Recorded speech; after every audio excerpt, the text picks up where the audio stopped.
We're going to start. If you can take your seat, please.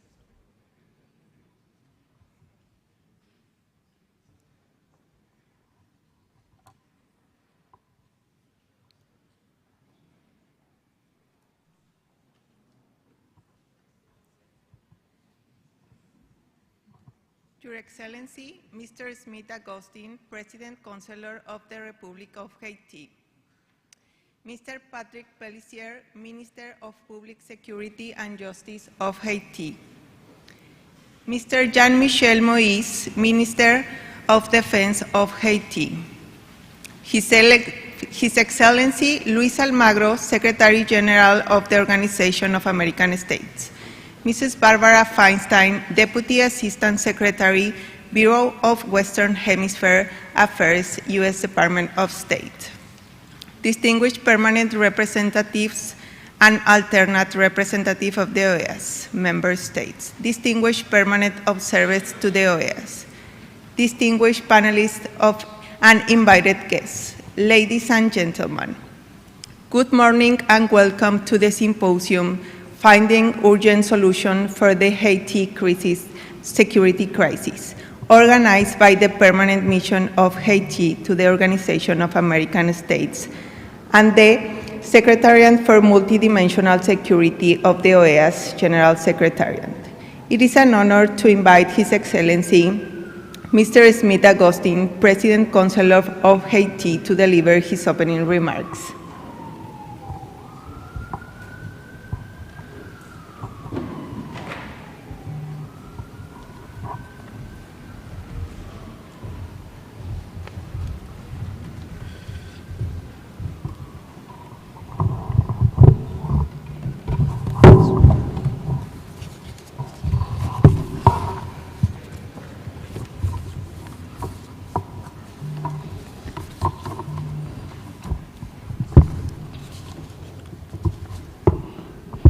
Monsieur le secrétaire général, Monsieur le secrétaire général adjoint, Monsieur le président du conseil permanent, Excellences, Mesdames, Messieurs les représentants permanents et observateurs permanents, distingués invités, Mesdames, Messieurs, au nom du conseil présidentiel de transition, permettez-moi de renouveler la gratitude du peuple haïtien au secrétaire général sortant, Son Excellence Monsieur Luis Almagro, pour son soutien continu à Haïti durant ces 2 mandats et féliciter le secrétaire général élu, son Excellence M. Albert Hamding, ainsi que la secrétaire générale adjointe, la première femme élue à ce poste, Mme Laola Hill.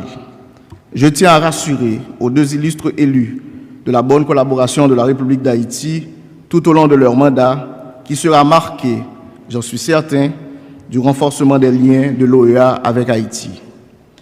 J'adresse aussi mes vifs remerciements au secrétaire général Almagro pour avoir répondu favorablement à la demande haïtienne d'organiser ce symposium sur la situation sécuritaire et judiciaire en Haïti. Lors de notre récente rencontre en avril dernier, on s'était entendu que pour bien résoudre la crise, il faudra d'abord commencer par mieux la comprendre et faire évoluer le narratif qui l'accompagne, tant au niveau national qu'international. Mais tout d'abord, je veux bien saluer le travail remarquable du secrétariat à la sécurité multidimensionnelle, ainsi que le dévouement de son personnel, dont l'engagement exemplaire a grandement contribué à l'organisation du symposium. Je remercie aussi l'ensemble des États membres et observateurs de l'organisation pour l'attention constante qu'ils portent à la situation sociopolitique en Haïti. Ma gratitude s'adresse également à l'ensemble des organisateurs et aux intervenants. Depuis la création de l'OEA, il a toujours été permis à Haïti de compter sur la solidarité interaméricaine dans cette démarche de consolidation de l'état de droit, de promotion de la paix et de protection de la démocratie. La tenue aujourd'hui de ce symposium témoigne de cette vieille amitié courageuse et solidaire. Mesdames, Messieurs, au-delà de l'élégance évidente de cet acte protocolaire, nous sommes réunis ici afin de mobiliser notre attention sur une situation d'extrême urgence L'urgence de répondre en effet à une crise sécuritaire qui a franchi en Haïti les seuils de l'inacceptable. L'urgence de venir en aide à une partie de l'humanité qui est en péril en Haïti. L'urgence de ne pas détourner notre regard de la détresse alors que des vies sont brisées quelque part tous les jours par la violence meurtrière des gangs. Plus de millions de personnes sont contraintes de quitter leur quartier, tandis que l'autorité de l'État est menacée et la démocratie est en péril. Au moment où je m'adresse à cette auguste assemblée, les gangs armés contrôlent près de 80% du territoire de la zone métropolitaine de Port-au-Prince, une bonne partie du département de l'Artibonite et quelques communes de celui du centre. Il est urgent de soutenir Haïti dans son combat souverain de récupérer les territoires qui sont sous le contrôle des bandes criminelles. Ces bandits détruisent des vies et des biens, tuent l'espoir et transforment en cauchemar les rêves de la jeunesse de grandir ou ceux des vieux de jouir du repos de leur âge. Mesdames, Messieurs, la limite a donc déjà été franchie. Il faut agir vite, il faut agir bien. Sous l'impulsion du Conseil présidentiel de transition, l'État haïtien a renforcé sa politique de sécurité. Il s'est doté d'une feuille de route claire, soutenue par une augmentation substantielle du budget alloué aux institutions d'ordre et de sécurité publique. Les fonds rendus disponibles aident à la formation du personnel sécuritaire, l'augmentation des infrastructures y relatives, ainsi que la modernisation des équipements. Les résultats devront être plus évidents dans les jours à venir. Le gouvernement actuel refuse catégoriquement d'être de connivence avec des bandits. Toutefois, la confiance totale du peuple ne sera rétablie dans ses élites dirigeantes si nous n'instaurons pas dans le pays une société résolument égalitaire et non violente. Le système national d'oppression populaire qui fut érigé dans le pays depuis la formation de l'État a fini par créer des monstres qui sont si détruits intérieurement qu'ils peuvent être en mesure, aujourd'hui, de brûler vif un bébé innocent, violer des fillettes sans défense, incendier des hôpitaux, des écoles et des bibliothèques ou transformer en assassins sous l'effet de la drogue des enfants innocents mais désespérés. Mesdames, Messieurs, croyez-moi que pour ainsi traiter les gens comme le font les gangs en Haïti, l'instinct criminel individuel ne suffit pas. Il a fallu que les élites traditionnelles passent leur temps à créer, au détriment de la majorité, une société désintégrée ou un pays qui soit pour la majorité une terre de toutes les négations existentielles. En conséquence, devons-nous bien admettre que le pays ne se relèvera pas sans la conception puis la mise en œuvre d'une politique radicale de sécurité globale qui ne cherche pas seulement à faire la guerre aux bandits, mais aussi et surtout à restaurer le droit du peuple haïtien à l'égalité citoyenne et à l'autodétermination politique. Il est crucial de redonner à la majorité populaire sa dignité, sa citoyenneté et à tous le droit inaliénable de vivre heureux dans leur propre pays. Le devoir des élites dirigeantes haïtiennes, c'est d'abord d'être responsables à l'égard des besoins de la population. En d'autres termes, nous ne pourrons pas résoudre définitivement le problème de l'insécurité sans un projet courageux de rupture avec la société traditionnelle haïtienne fondée sur des éléments discriminatoires et d'exploitation de la vieille société coloniale et l'instauration nécessaire par des élites enfin soucieuses et compatissantes envers le peuple de notre État qui soit enfin pour et non contre la nation. De même, il va falloir considérer avec sérieux la dimension transnationale de la crise. On ne le dira jamais assez. Haïti ne produit ni armes ni munitions. Et pourtant, des centaines de milliers d'armes à feu circulent librement sur notre sol, alimentant la criminalité, la corruption et sapant toute tentative de restauration de l'ordre public. Par ailleurs, nous parlons le plus souvent de la menace que représente pour notre région les problèmes de sécurité en Haïti, plutôt que de considérer la façon dont les problèmes non résolus dans d'autres pays de la région affectent Haïti et permettent à ces problèmes d'insécurité de s'aggraver. En effet, Haïti n'est nullement le lieu où résident les principales forces de soutien et d'origine des principaux problèmes qui sont liés à la criminalité transnationale organisée, tels que le trafic illicite d'armes, de munitions, de drogue et d'êtres humains.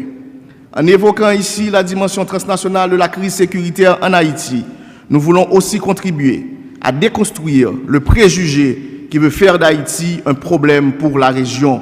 Aucun pays n'est un problème pour un autre pays ou pour une région. Autrement dit, deux grandes leçons sont à retenir du fonctionnement de la criminalité transnationale organisée. La première, les pays les plus faibles sont ceux qui en souffrent le plus. Il suffit d'étudier les conséquences dévastatrices de tous les types de trafic illicite dans les pays des Caraïbes pour s'en rendre compte. La deuxième leçon est l'exigence de la coopération, voire de la solidarité internationale dans le domaine de la lutte contre ce fléau. Car plus il y a de pays touchés par ces structures criminelles, plus le problème devient grave et plus il devient difficile de le résoudre par les moyens d'un seul pays. Somme toute, mesdames, messieurs, devons-nous sincériser nos engagements de solidarité les uns envers les autres, notamment envers les pays souffrant de notre région, dont Haïti, en respectant nos promesses et en ayant conscience qu'en contribuant à construire la paix sur notre continent, nous travaillons aussi en même temps à préserver la paix chez nous. En Haïti, le Conseil présidentiel de transition poursuivra ses efforts visant à rétablir la sécurité, restaurer la légitimité institutionnelle, relancer l'économie nationale et mener Haïti vers des élections libres et crédibles. Cette mission, bien que difficile, reste réalisable. Nous comptons beaucoup sur la solidarité régionale et internationale pour y arriver, car il y a un devoir interaméricain d'accompagner et de soutenir Haïti. Enfin, je forme tous mes vœux de succès à ce symposium, qu'il nous serve à nous rapprocher davantage dans la recherche de la paix par la solidarité fraternelle. Soyons encore de ceux qui croient que les peuples savent tisser des liens perpétuels d'amitié. C'est là tout le rêve que nous chérissons tous depuis les vieilles luttes de libération des peuples opprimés de l'Amérique et plus près de nous depuis la création de l'organisation en 1948. Les échanges d'aujourd'hui devront se poursuivre avec le secrétaire général élu, Ramding, lors des prochaines rencontres, notamment à la 55e session de l'Assemblée générale de l'OEA qui se tiendra en juin prochain. Ce sont des initiatives qui doivent aboutir, j'en suis certain, à des engagements durables, concrets et transformateurs. Bon travail à toutes et à tous. Merci en pile, je vous remercie.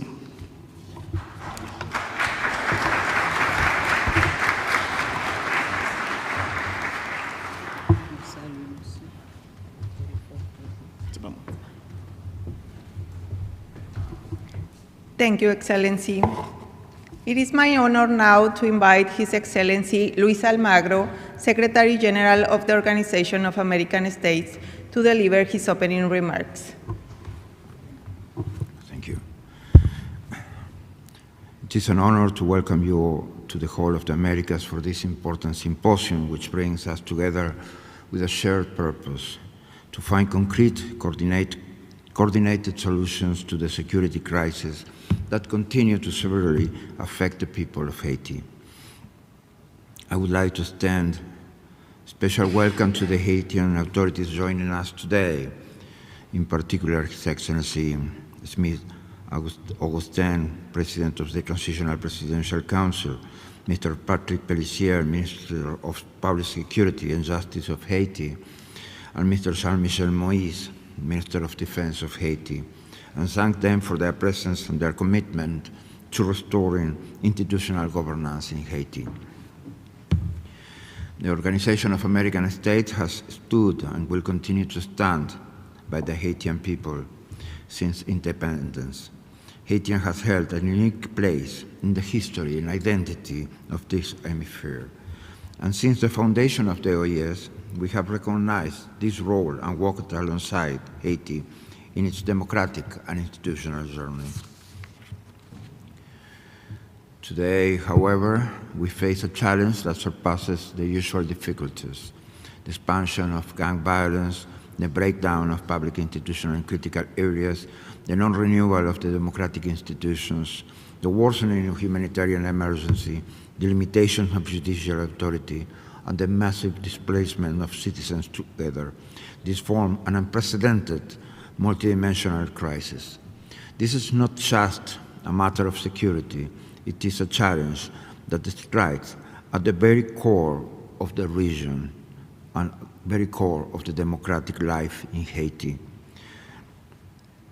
The OES has not stood still. I would like to take this opportunity to give a very heartfelt recognition to my special representative in Haiti and all his team in Port-au-Prince, more than 30 individuals from 11 different countries that are implementing concrete actions for the benefit of Haiti.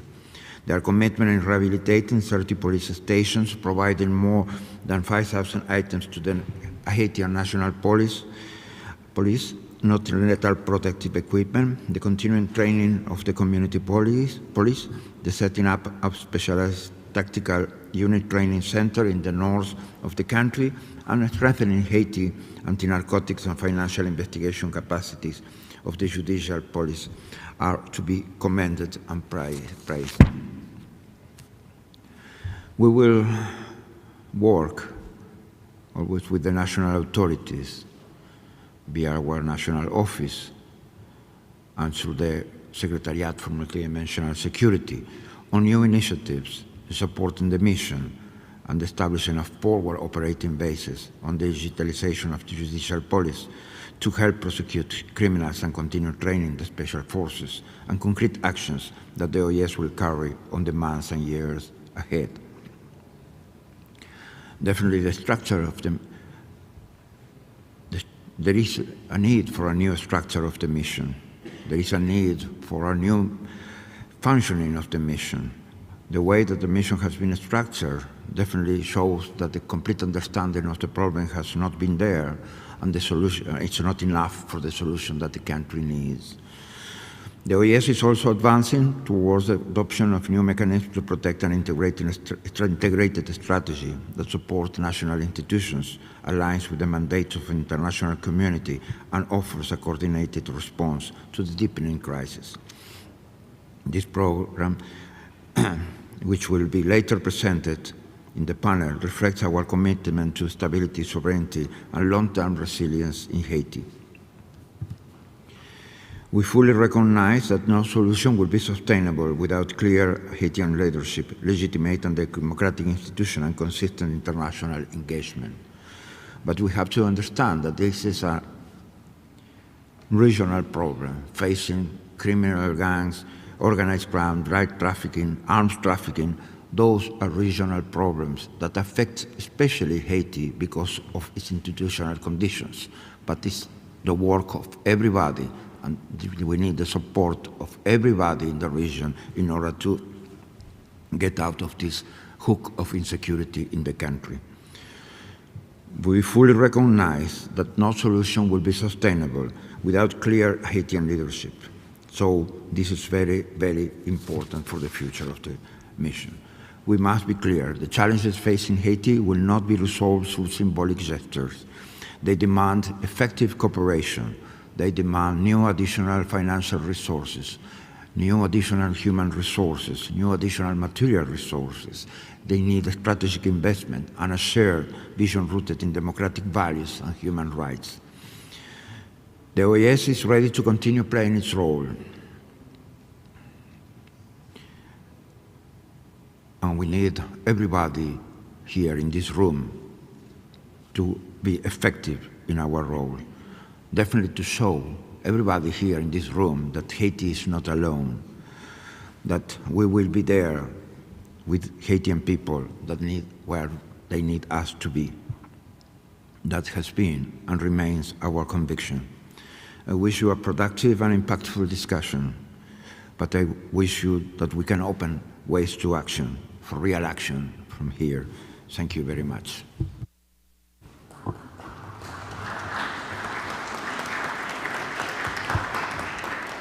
Thank you, Secretary General Almagro. We will now proceed to the panel discussion. The distinguished panelists are invited to the head table.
Your Excellency, Mr. Smith-Augustin, President Council of the Republic of Haiti, Mr. Patrick Pellissier, Minister of Public Security and Justice of Haiti, Mr. Jean-Michel Moïse, Minister of Defense of Haiti, Mrs. Barbara Feinstein, Deputy Assistant Secretary for Caribbean Affairs and Haiti of the U.S. Department of State's Bureau of Western Hemisphere Affairs, distinguished permanent representatives and alternate representatives of the OAS member states, distinguished permanent observers of the OAS, distinguished panelists, invited guests, ladies and gentlemen, good morning and welcome to the panel on transnational organized crime and its impact on security and justice in Haiti. I am Michael Bejos, Senior Officer at the Department Against Transnational Organized Crime of the OAS, and I have the honor of being the moderator of today's panel discussion. This panel discussion is scheduled to conclude at 11:30 a.m. and seeks to foster dialogue between Haitian authorities, international actors, and the OAS on the challenges posed by transnational organized crime. It aims to examine the current security and justice challenges, assess their impacts, identify strategies for response, and explore mechanisms to address the ongoing security situation in the country. To this end, each of our distinguished panelists will deliver a brief presentation, up to 10 minutes, on their respective areas of expertise to help us better understand the security situation in Haiti. After the panelists have presented, and if time permits, we will have a round of questions, and I will ask questions of each panelist in sequence. If there is time, we will ask a second round of questions. So without further ado, let us proceed to the presentations by our distinguished panelists. It is my privilege to introduce our first panelist who will lead today's discussion, Mr. Patrick Pellissier, Minister of Public Security and Justice of Haiti. Minister Pellissier holds a law degree from the State University of Haiti, as well as a master's degree in international relations and European human rights law from the University of Nantes in France. He further specialized in economic, social, and cultural rights at the Henri Dunant University College in Geneva, and trained as a magistrate at the Bordeaux School of Magistracy. His academic career also includes doctoral research on human rights at the University of Toulouse. Minister Pellissier has served as a judge at the Peace Court in Maragua in southwestern Haiti, and as a human rights trainer at the School of Magistracy. He also teaches at the Bar of Port-au-Prince and works as a legal consultant and advisor. Minister Pellissier, you have the floor. Merci, Monsieur le modérateur. Bonjour à chaque représentant et à chaque représentante des États membres de l'OEA, Monsieur le conseiller présidentiel, chers collègues. Aujourd'hui, c'est pour moi un privilège de vous faire une présentation globale et assez succincte de la situation sécuritaire en Haïti et de son impact sur le fonctionnement des institutions judiciaires et de l'état de droit en général. Je voudrais commencer par 2004, où il y avait une crise qui avait plongé le pays dans une situation d'instabilité généralisée. Dès lors, le Conseil de sécurité des Nations Unies, agissant dans le cadre du chapitre 7, avait envoyé une mission de maintien de la paix en Haïti qui a duré 14 ans. Cette mission est partie en 2017. Pendant le temps de cette mission, Haïti avait seulement 2 zones de non-droit, communément appelées zones rouges. 3 ans après, soit en 2020, Haïti fait face à la plus grave situation sécuritaire de son histoire. Plus de 60 gangs armés ont été créés et parmi ces gangs, il y a plusieurs coalitions. En 2024, les gangs ont constitué une seule et grande fédération appelée Vivre ensemble. Et chaque jour, ils occupent plus de territoires et multiplient leur mode opérationnel.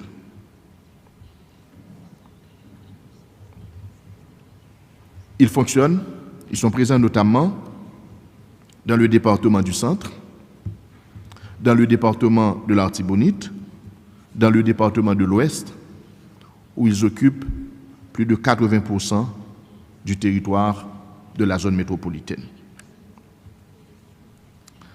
Les gangs sont devenus autonomes. Ils avaient été créés, dans un premier temps, financés et en fonction des activités qu'ils mènent, ils sont devenus autonomes et entretiennent des relations avec d'autres réseaux criminels à l'extérieur du pays. Leur mode opérationnel, c'est le trafic d'armes, le trafic de stupéfiants, le trafic des organes, mais parallèlement, ils kidnappent, ils assassinent, ils violent, ils incendient, ils rançonnent régulièrement.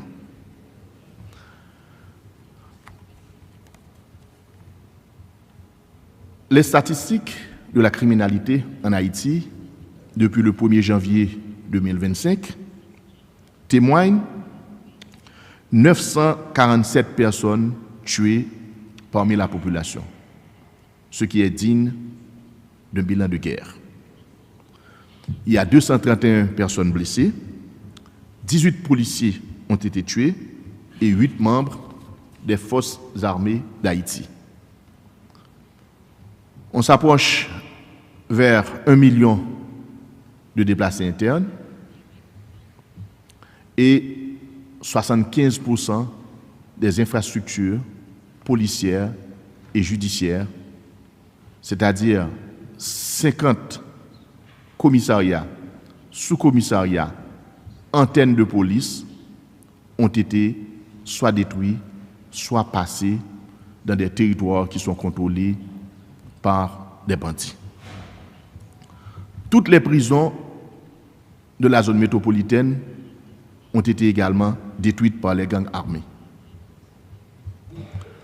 La conséquence sur le fonctionnement de la justice, c'est que depuis 2018, il n'y a pas eu d'assises criminelles, notamment dans le département de l'Ouest, parce que le tribunal de première instance de Port-au-Prince est tombé dans un territoire occupé par les gangs. Et consécutivement, ça aggrave la détention prolongée, qui a toujours été une des problématiques centrales de la justice haïtienne. Aujourd'hui, nous avons près de 8000 personnes en détention, et le fait que plusieurs prisons et centres de détention ont été détruits, ces 8000 personnes se retrouvent sur un espace de 32 cm² par personne. Le Sermicole, qui est un centre de rééducation des enfants, est devenu une sorte de complexe où l'on retrouve toutes sortes de prisonniers. La prison des femmes ayant été détruite, les femmes sont transférées au Sermicole. Le pénitencier national ayant été détruit, les accusés, hommes, sont également détenus au Sermicole. Et par conséquent, il n'y a plus de possibilité d'organiser des activités de rééducation pour les enfants. Ils sont automatiquement devenus des prisonniers. Il y a une situation humanitaire inquiétante avec le VIH-Sida. On a pu identifier environ 2000 personnes dans les centres de détention atteintes du VIH-Sida et environ 500 parmi ces personnes sont en suspension de traitement. À cause des routes qui sont bloquées, les denrées sèches, les nourritures ne peuvent pas arriver à temps dans les prisons parce que les axes routiers sont contrôlés par les bandits. Mais parallèlement, le gouvernement est en train de faire des efforts. Un décret vient d'être adopté portant création de 2 pôles judiciaires spécialisés, dont un pôle qui sera compétent pour juger les crimes de masse, c'est-à-dire les violations graves et parfois systématiques des droits de l'homme, ainsi que les auteurs des violences sexuelles associées à ces crimes. Le second pôle est compétent pour juger les auteurs des crimes financiers. Le gouvernement, en Conseil des ministres, a également adopté un décret portant création de l'Agence nationale de sécurité, qui est une agence d'intelligence. Le nouveau texte constitutionnel est prêt pour le référendum constitutionnel qui doit nécessairement se tenir cette année, c'est-à-dire que nous travaillons pour organiser des élections. À titre de rappel, les dernières élections ont été organisées en Haïti en 2015. Il est important que des autorités élues soient installées à l'horizon de l'année prochaine, c'est-à-dire en 2026. Aujourd'hui, Haïti a besoin du soutien de ses amis, notamment ses amis de la région. Il est important que d'autres moyens soient mobilisés pour résoudre cette crise sécuritaire. Merci.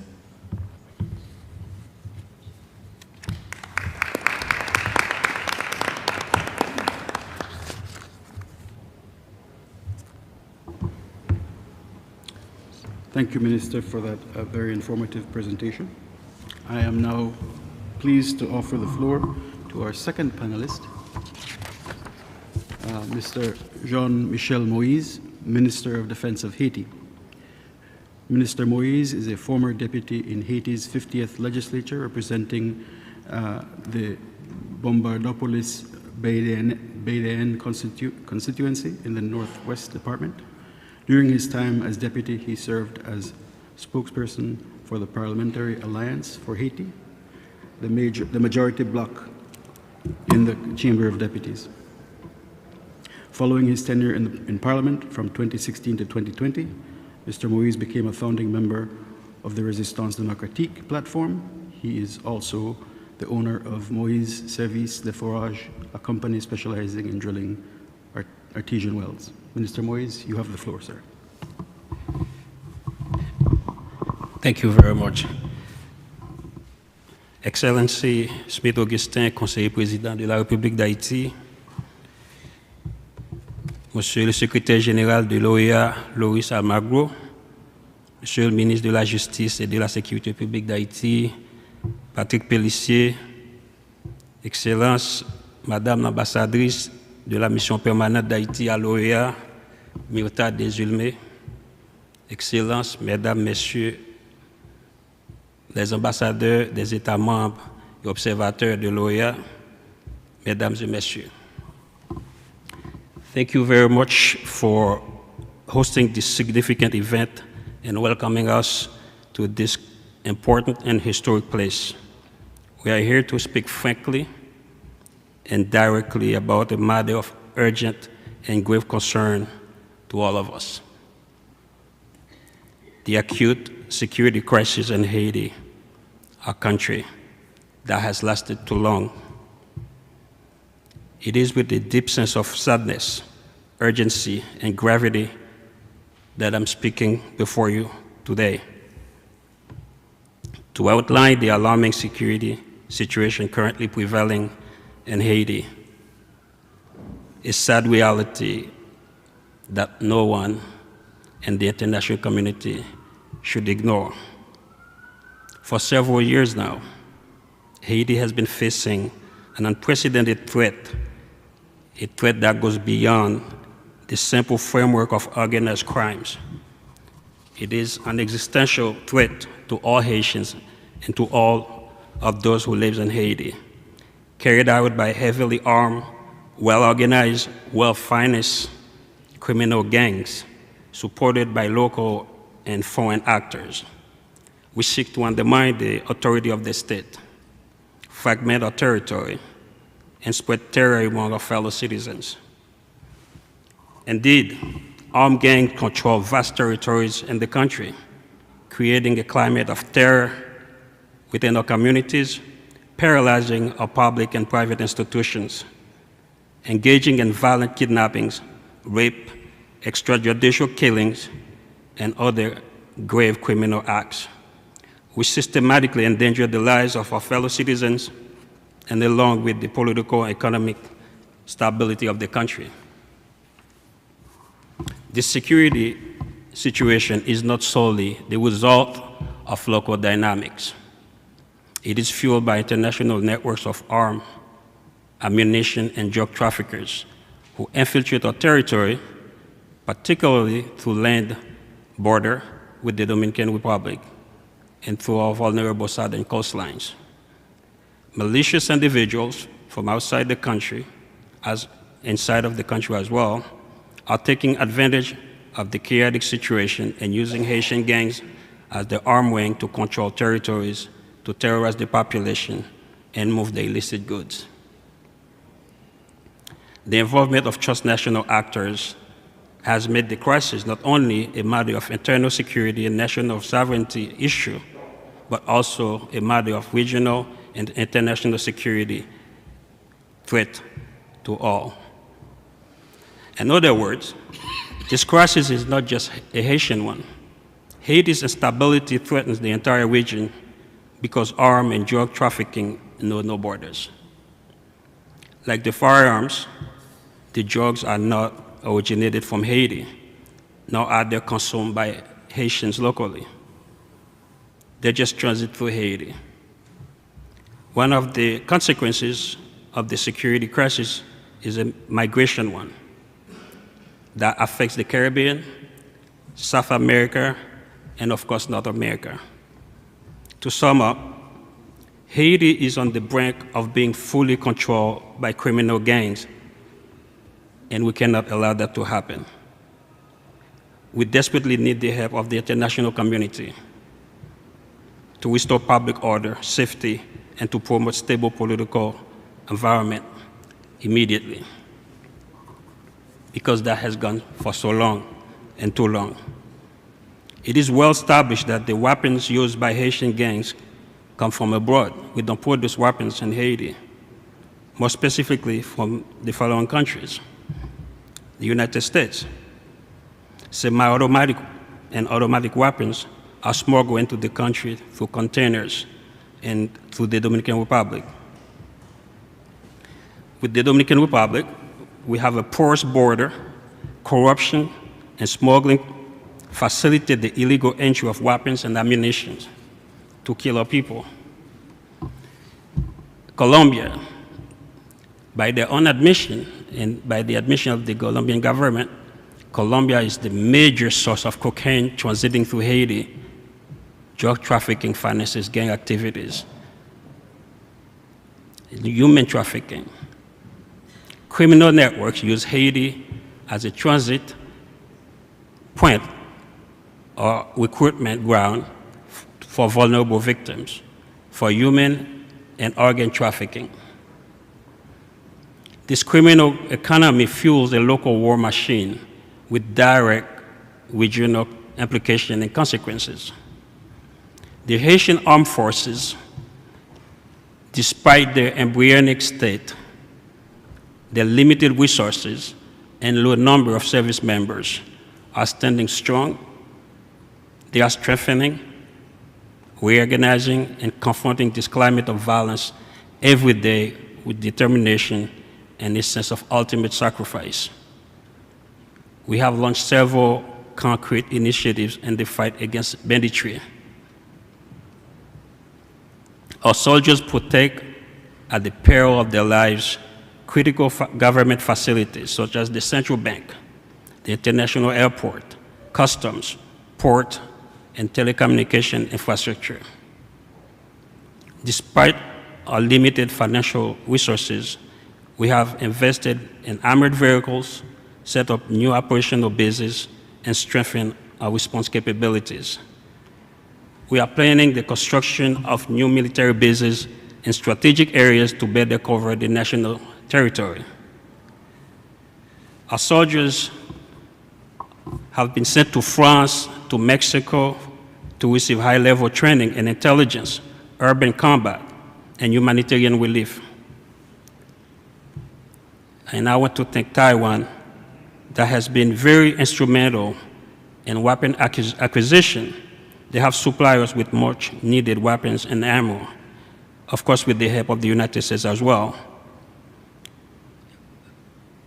As you know, the Haitian armed forces were disbanded, dissolved in 1994, and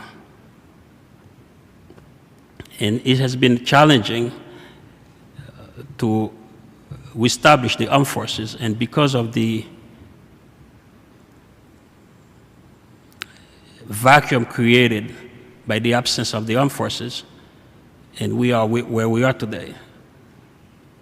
The United States has come a long way as a partner in understanding the necessity of building capable military forces to protect the entire Haitian territory. And we are very grateful for that. We appreciate the understanding. We are thankful to all the countries that have so far stepped up to assist us in this situation. We are particularly grateful to Mexico for, among other things, accepting to train 700 plus new recruits for us in groups of 150. We are very grateful to Mexico for that. And this is the kind of things we really want. This effort, while being courageous and appreciated, remain insufficient without structural or more significant support. We have a lot of challenges to succumb. This is so because the existing threat we face today exceed our current capabilities as a people, as a military force, and the police to quell all alone. As a result, we are calling for solidarity and assistance from the international community or partners for more specific and urgent needs that we have. For example, supporting for the training of new soldiers and officers in order to secure the national territory, land and sea borders. The constructions of modern military bases, naval, air, and land stations. Basic military training centers to ensure a steady supply of well-prepared soldiers and officers. Appropriate military equipment, including drones, planes, helicopters, boats, to secure effectively to surveil our land and sea borders, which drug traffickers are using to infiltrate our territory. Logistical support to secure our coasts, which are currently used by traffickers, as I said, to support illegal armed gangs. We need regional cooperation to control our borders, particularly with the Dominican Republic, in order to stem the illegal entry of weapons, ammunition, and other illegal contraband. Strengthening our maritime control capacity to intercept suspicious vessels involved in criminal activities. Haiti's national sovereignty cannot be restored without a genuine collective effort, both nationally and internationally. As I previously said, this is not only a matter of Haiti's security, but the security of an entire region, because the stability of one state can quickly spread to its neighbors. Haiti cannot face and resolve this crisis alone. We are the first to admit it. We need your help. We need your expertise. We need equipment. we need your commitment. We really need your help. Haiti is in a very difficult situation. We need our partners in the international community, notably member states of the OEA. Thank you very much.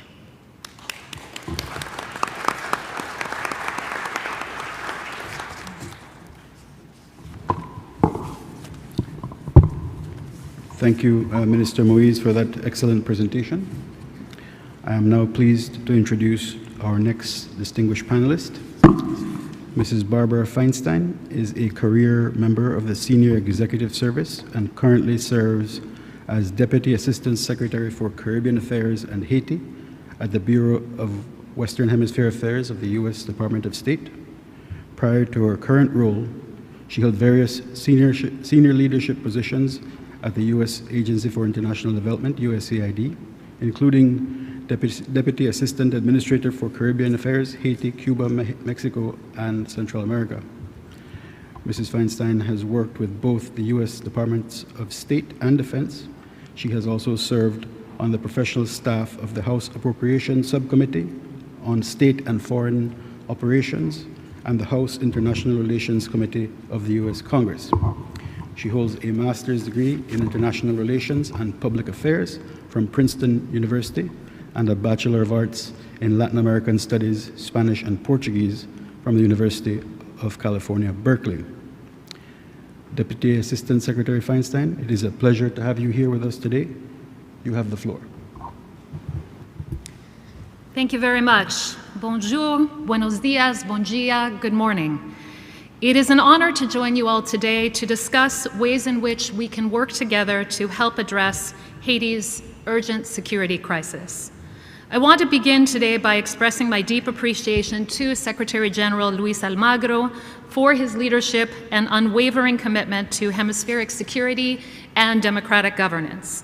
I also wish to thank the Haitian authorities present here for being here and beyond that for moving this issue to the top of the policy agenda and helping to confront what is, as fellow panelists have stated, an absolutely existential threat to their security and the livelihood of the region overall.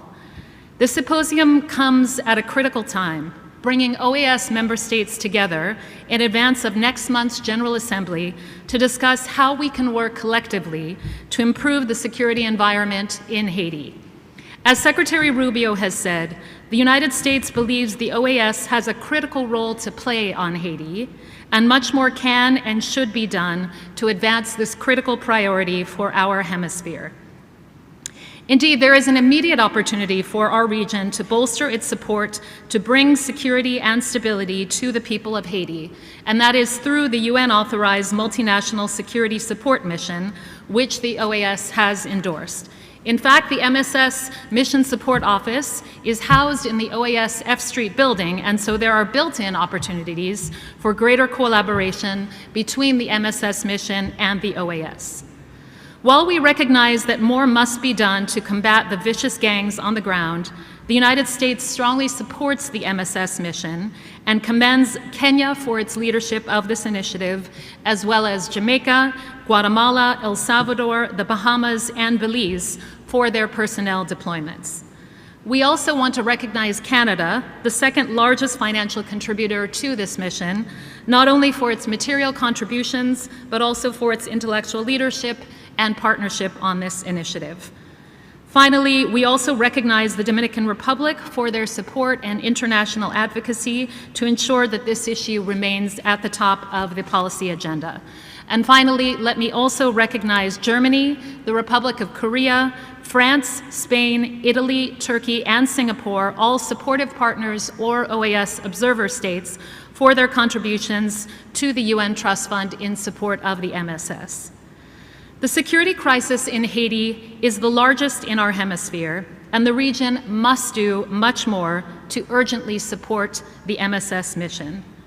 I also want to recognize the incredible bravery and courage of the Haitian National Police, who are confronting the challenges of vicious gang violence each and every day, and of course of the armed forces of Haiti, as our colleague, the Minister of Defense, just articulated as well.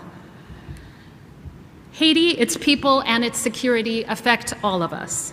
The United States urges all regional partners to immediately support the MSS mission through the deployment of mission personnel, in-kind contributions, and financial support. The United States remains deeply concerned about the escalating violence in Haiti, the growing influence of armed gangs, and the systemic erosion of institutions that form the backbone of governance and the rule of law. We are especially alarmed by the targeting of judicial officials and the dire humanitarian situation, including the displacement of over 1 million people. Taken in sum, Haiti's escalating security crisis poses a serious threat to the rule of law, democratic governance, and human rights, areas at the heart of the OAS Charter, the American Convention on Human Rights, and the Inter-American Democratic Charter, which guide this organization's core mission. Earlier this month, the Trump administration took decisive action by designating Vivre Ensemble and Grand Griffe, collectively representing some of Haiti's most vicious criminal groups, as foreign terrorist organizations and specially designated global terrorists. These groups are the primary source of instability in Haiti and are a threat to U.S. national security interests and to the collective security of our hemisphere. As our Deputy Secretary has made clear, this is a priority for the United States government, and we will take decisive action against those persons, including those in our own country, who are providing money, illegal weapons, drugs, or other forms of material support to the gangs now designated as terrorists. Terrorist designations are but one tool in our broader strategy to protect the United States, the American people, and our hemisphere by stopping the campaigns of violence and terror promoted by those vicious groups in the United States and internationally. We urge OAS members to facilitate direct cooperation with the United States on the investigation and prosecution of transnational crime, specifically to allow law enforcement information sharing with the United States. And to that end, I want to specifically acknowledge and thank the efforts of OAS SRSG Cristobal Dupuy for his leadership in this space. Earlier this week, the OAS convened law enforcement and justice operators in Miami to strengthen cooperation and information sharing to build stronger cases against those providing material support to foreign terrorist organizations. We also encourage the use of existing mechanisms at the OAS to enhance law enforcement and judicial cooperation. The Inter-American Convention Against Terrorism, which Haiti signed in 2002, provides a framework for collaboration on operational information and financial intelligence sharing, customs control, and joint investigations. It is time we fully leverage the commitments of the Convention to prevent, punish, and eliminate terrorism.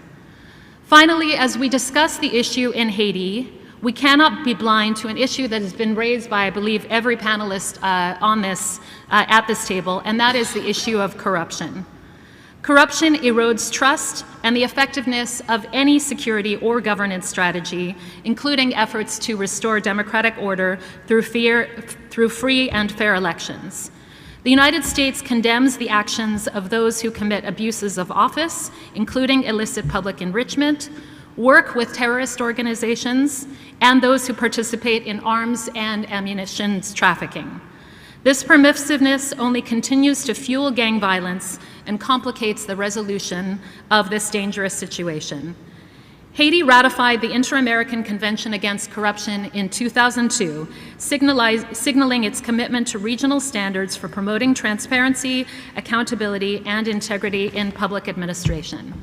Considering the current security and institutional challenges, advancing the implementation of this convention continues to be key in ongoing efforts to strengthen governance, reinforce the rule of law, and uphold democratic principles which unite us all as OAS member states.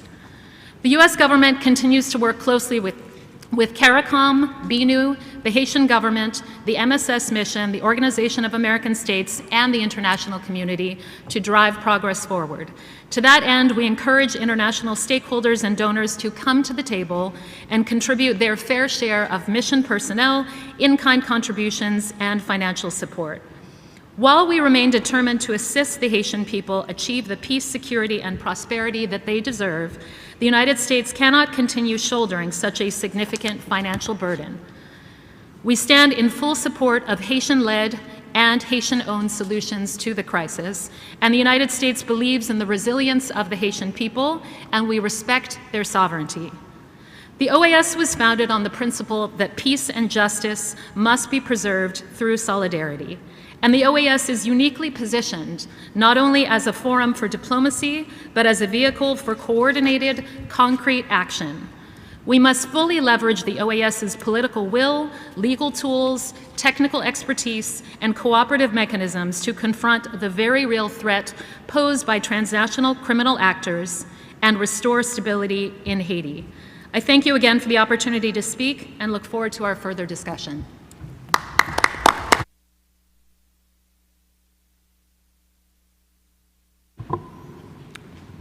Thank you, Deputy Assistant Secretary Feinstein. I now present our third panelist, Mr. Jared Genser, OEA Special Advisor on the Responsibility to Protect. Mr. Genser is a renowned international human rights lawyer. He is also Managing Director of Perseus Strategies and a Senior Tech Fellow at Harvard University's Carr Ryan Center for Human Rights. He has done important work in freeing political prisoners and has served as counsel to 5 Nobel Peace Prize laureates. Mr. Genser has been a lecturer at Stanford University and an adjunct professor at Georgetown University, Penn, and Michigan law schools, where he has taught extensively on United Nations Security Council. He is the founder of Freedom Now, and his legal and academic work spans over 130 published op-eds and multiple books on human rights and international law. He holds degrees from Cornell, Harvard Kennedy School, and the University of Michigan Law School. Mr. Genser, I'm very pleased to offer you the floor. Thanks so much, Your Excellencies. It's great to be with all of you here today and to speak on such an important issue.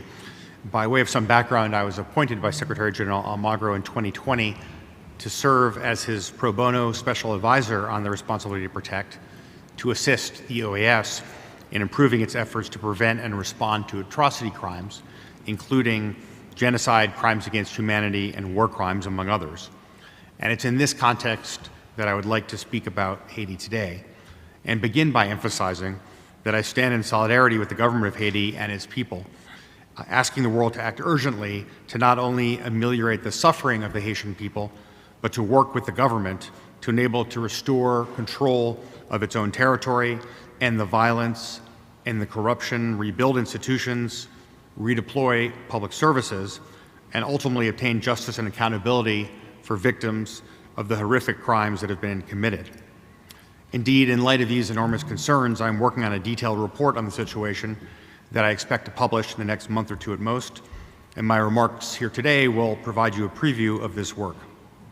First, I'll provide some brief background on the responsibility to protect and the role of the OAS as a regional organization in its implementation. Then I'll summarize the key facts that inform my analysis and why I have concluded that what is happening in Haiti today constitutes crimes against humanity. And third and finally, I'll summarize my most important recommendations for key stakeholders around the world. By way of a little background on the responsibility to protect, or R2P, it was adopted by consensus by the UN General Assembly at the 2005 World Summit. It comprises 3 pillars. First, that every state has a responsibility to protect its population from the commission of atrocity crimes. Second, that the international community has the responsibility to encourage and to assist states in meeting this responsibility. And finally, that if a state is either committing mass atrocity crimes or is unwilling or unable to protect its own populations, then the international community must take appropriate collective action in a timely and decisive manner and in a way that is consistent with the requirements of the UN Charter. There's been much discussion already about the situation in Haiti today, but just briefly, some key points for purposes of an atrocity prevention analysis. 85% of Port-au-Prince is under gang control. There are 1 million Haitian internally displaced persons, with another 5.5 million in need of assistance. Between February and March of this year alone, more than 1,000 people were killed and some 400 injured, and 60,000 people fled their homes over an 8-week period of time due to gang violence.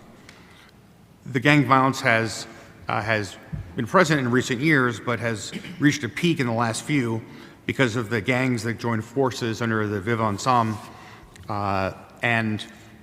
which was formed to oppose the government and the UN. Just in the past month, the Vivo Ensemble's coalition seized the city of Mirabelais, broke open its prison, and orchestrated its 5th mass jailbreak in less than a year. And the Security Council has been warned by the UN Special Representative that Haiti is, quote, approaching a point of no return. So what are crimes against humanity? In short, crimes against humanity are certain acts when committed as part of a widespread and systematic attack directed against a civilian population pursuant to a state or organizational policy. And the kinds of crimes that can constitute crimes against humanity when committed in this manner include murder, enslavement, torture, rape, and sexual slavery. So why do I believe crimes against humanity are being committed in Haiti?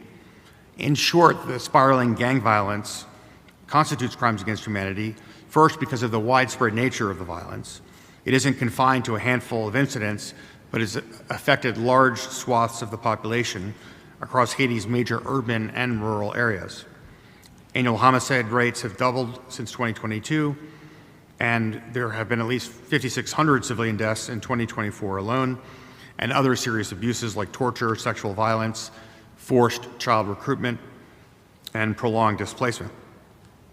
Second, the systematic character of the attacks also makes this crimes against humanity. The patterns of violence are planned and orchestrated by these gang coalitions. Civilians are systematically targeted, especially those who are believed to be collaborating with the government or rival gangs, or those trying to flee. Third, the targeting of civilians is part of this organizational policy. Mass killings, public executions, and sexual violence are not only used to eliminate dissent, but to instill fear and control in populations. The forced recruitment of children into gangs is part of this modus operandi. And the gang's hierarchical command sustain territorial control over some 85% of Port-au-Prince and is supported by transnational arms pipelines and a wide array of collective efforts that are being undertaken by groups of these gangs. These gangs are committing the requisite material acts to constitute crimes against humanity: murder, torture, sexual violence, and enslavement. And the situation will continue to deteriorate unless decisive measures are taken. The biggest challenge facing Haiti today is the lack of urgency and political will from the international community that is commensurate with the severity of the crisis. And what is needed is the resources necessary to address a core component of the gang violence, a lack of security for the Haitian people. In my view, no sustained progress, political, economic, human rights, or humanitarian, is possible until Haitians are physically safe, and security is the foundational goal that we must all be working towards. In short, Vivo Ensemble's coordinated attacks against civilians constitutes crimes against humanity and thus triggers the international community's responsibility to protect. We've developed a range of recommendations for different actors implicated in the crisis, but let me just conclude by sharing a few of those recommendations that are of special importance. First and foremost, unless the MSS is proven capable of providing security for the Haitian people, I believe the UN Security Council must adopt a Chapter 7 resolution that would convert the MSS mission into a UN peacekeeping operation with robust civilian protection mandate and enforcement for the embargoes that have been put in place, and a unit to undertake that work, and strengthen sanctions implementation. Second, I believe the government of Haiti which has, of course, much work to be done, should, among other things, promote accountability for crimes against humanity, either by ratifying the Rome Statute or working towards a hybrid tribunal like a special court for atrocity crimes. Third, I believe the OES Permanent Council should consider reconvening the Haiti Working Group and co-hosting a ministerial pledging conference that would marshal support for a Haiti Stabilization and Recovery Trust Fund that would provide for security, justice, and basic services programs. Fourth, for engaged governments, I believe they need to work collaboratively to strengthen and enforce the arms embargo through a joint maritime and border task force, to stop the flow of illicit weapons into Haiti, which really needs to be a top priority for the international community. In addition, there also needs to be, in my view, facilitated arms transferred to vetted Haitian police units, and the governments should collectively make use of a case-by-case licensing so that vetted Haitian police can match gang firepower. Proper vetting and safeguards should be implemented to ensure these firearms do not fall into the wrong hands. And finally, I believe that civil society and international partners need to strengthen protection for threatened journalists and human rights defenders, broaden diaspora advocacy, and also establish both the capabilities for emergency relocation as well as legal defense. Let me just conclude with a quote from Toussaint Louverture, the most prominent leader of the Haitian Revolution, who famously said while a political prisoner at the end of his life in France, "En me renversant, vous n'avez fait qu'abattre le tronc de l'arbre de la liberté, et il repoussera parce que ses racines sont profondes, nombreuses et vigoureuses." Or in translation, "By overthrowing me, you have defeated the trunk of the tree of freedom. It will grow back because its roots are deep, numerous, and vivacious." Louverture's remarks emphasize the enormous resilience of the Haitian people in their fight for freedom, and they very much resonate today as the people and the government are now intensely focused on their liberation from these criminal gangs. It is only through this historic struggle and through their relentless efforts, with the support of the international community, including the OAS, that the Haitian people will indeed see peace again. Thank you very much.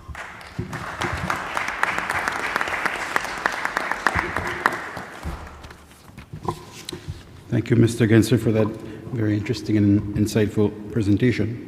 I am now very pleased to introduce our fourth panelist, Mr.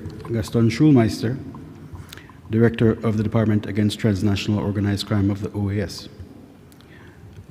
As the Director of the OAS Department Against Transnational Organized Crime, Mr. Schulmeister leads initiatives combating money laundering, human trafficking, and asset forfeiture.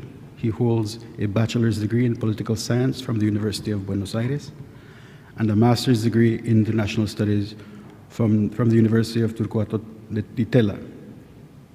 He has specialized in security through programs at the William J. Perry Center in Washington, D.C., the University of Bradford in the United Kingdom as a Chevening Scholar, and the University of Delaware in the United States as a Fulbright Scholar. Director Schulmeister has over 20 years of experience working in security, defense, and justice in Latin America, and he has served as a consultant for the IDB, the UNODC, and the OAS, having held executive roles in Argentina's Ministry of Security. He was awarded the title of Cavaliere dell'Ordine della Stella d'Italia by the President of Italy in 2017 for his contributions to international cooperation against organized crime. Director Schulmeister, you have the floor, sir. Thank you very much. Thank you very much, Mike, for the introduction. Excellency Mr. Smith Augustin, President Consular of the Republic of Haiti, Minister Patrick Pellissier, Minister Jean-Michel Moise, Deputy Assistant Secretary Barbara Feinstein, distinguished head of delegations, permanent representatives, observers, fellow panelists, and colleagues. On behalf of the Department Against Transnational Organized Crime, of the Multidimensional Security Secretary in our organization, OAS, it's a great honor to participate in this very important and timely symposium on finding urgent solutions for the Haiti security crisis. We are all very aware that Haiti faces unprecedented challenges with roots and branches that extend far beyond its border, affecting regional stability and international security. In complementation to the previous presentations, from our perspective, I would like to highlight that at least 3 critical dimensions of Haiti's security landscape. First, the alarming expansion of gang-dominated territories. Second, the transnational criminal networks involved. And finally, the deficiencies in the country's anti-money laundering and counter-terrorism financing frameworks. Regarding the expansion of gang-dominated territories, I would like to highlight that, as we know, Haiti's security situation has deteriorated dramatically in recent years. According to UN statistics, for example, in 2023, armed gangs have been controlling an estimated 80% territory of Port-au-Prince. This represents a significant increase from approximately, let's say, 60% in 2022, as contrast, demonstrating the accelerating collapse of the state authority, and in line with the presentation that we had the chance of having this morning here at the OES. But taking into account consideration this presentation shared today from the authorities in Haiti, the situation seems even much more complex. Gang structures in Haiti have evolved beyond simple criminal enterprises into, let's say, sophisticated organizations with political connections. According to a 2023 report, for example, by the Center for Economic and Policy Research, gangs have become the de facto enforcement arm for various political factions, with evidence suggesting direct financial and logistical support flowing from political figures to armed groups. The economic foundation of these gang operations include, for example, systematic extortion of business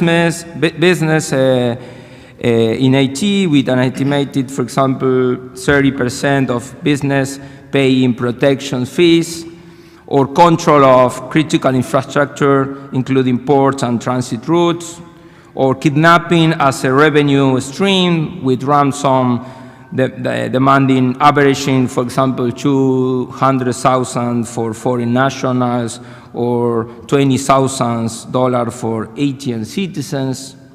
And finally, the corruption of security forces highlighted today, for example, let's say with an estimated of 15% of police officers suspected of gang affiliation, according to different reports. So then, second term, I would like to highlight about transnational organized crime that has been highlighted also in the previous presentations. Haiti's strategic location in the Caribbean positions it as a critical node in transnational criminal networks, particularly in drug trafficking operations. The Haitian territory serves multiple functions in the global drug trade.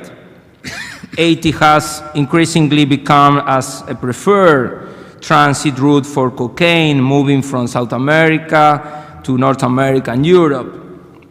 Then, less discussed but equally concerning is Haiti's emergence as a transit route for precursors chemicals used also for drug production.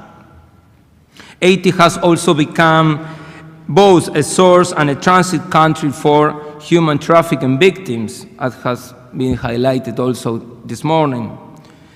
Just as a reference, the U.S. State Department's 2024 Trafficking in Person report maintained Haiti's Tier 3 status, noting that Haitian criminal networks collaborate with the smuggling organizations in neighboring countries to transport victims through the Dominican Republic, Puerto Rico, and other Caribbean islands.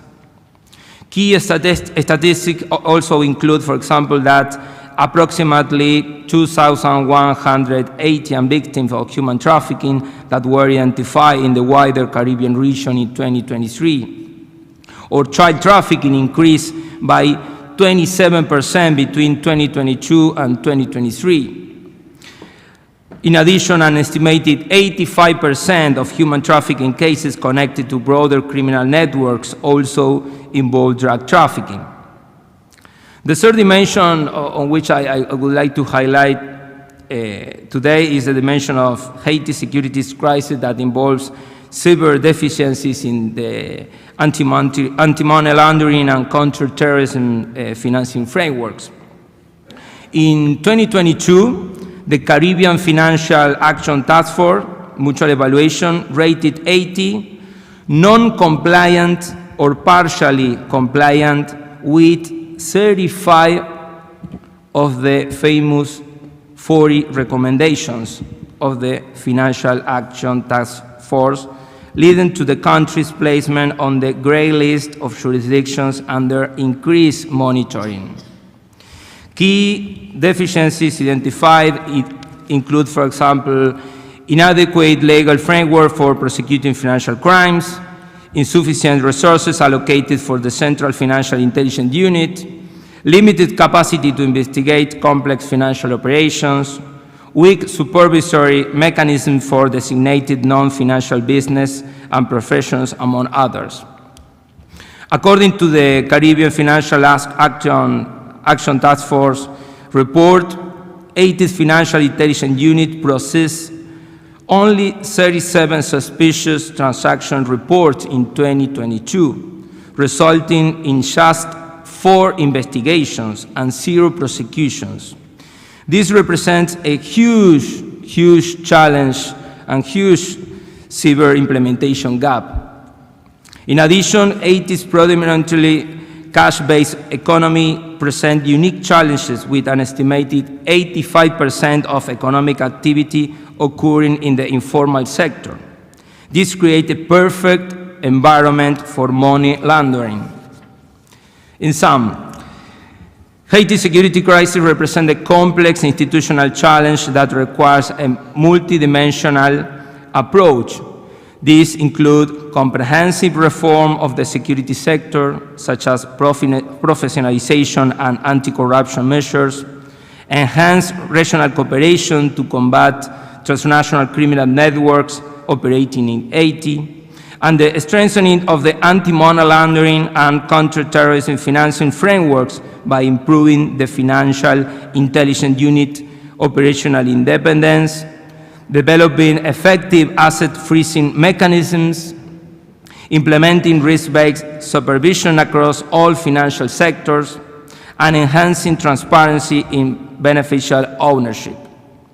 At the Organization of American States, through the Secretariat for Multidimensional Security, we have spent the last year designing an institutional response that not only reflects our mandate, but also builds on the tools and networks we have developed across the hemisphere.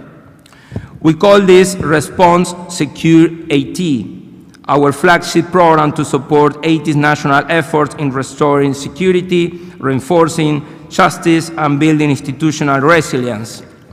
It is a practical, operational program that brings together the effort of all the SMS departments and links them with the work of our national office in Haiti, which plays a critical role in facilitating engagement with local stakeholders and institutions on the ground. Through our Department Against Transnational Organized Crime, in particular, we are also offering tailored expertise to support institutional strengthening in intelligence, investigations, and criminal justice reform, 3 areas that are central to breaking the cycle of impunity and organized crime in Haiti. But to be clear, none of this can happen without sustained political support and consistent, predictable donor engagement. This is where Secure Haiti becomes more than a program, it becomes a platform. We expect a platform for collaboration, for coordination, and for strategic investment. in Haiti's long-term security and stability. Let me close saying that we understand that Haiti doesn't lack voices for calling for help. We understand that it lacks sustained structure mechanism that can turn concern into commitment and commitment into action, following the willingness of all the OES state members. From our technical perspective and assistance, security is at disposal. We look forward to working with all of you to make this effort real on the ground with the Haitian people and in support of regional security. Thank you very much for your attention.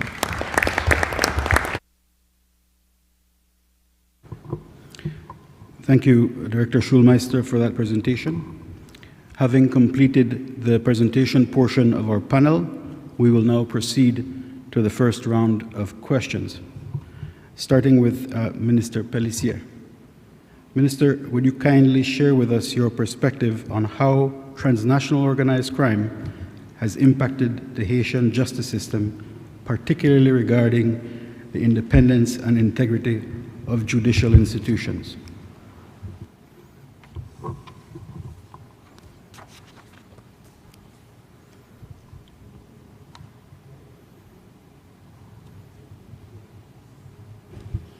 It doesn't work, see.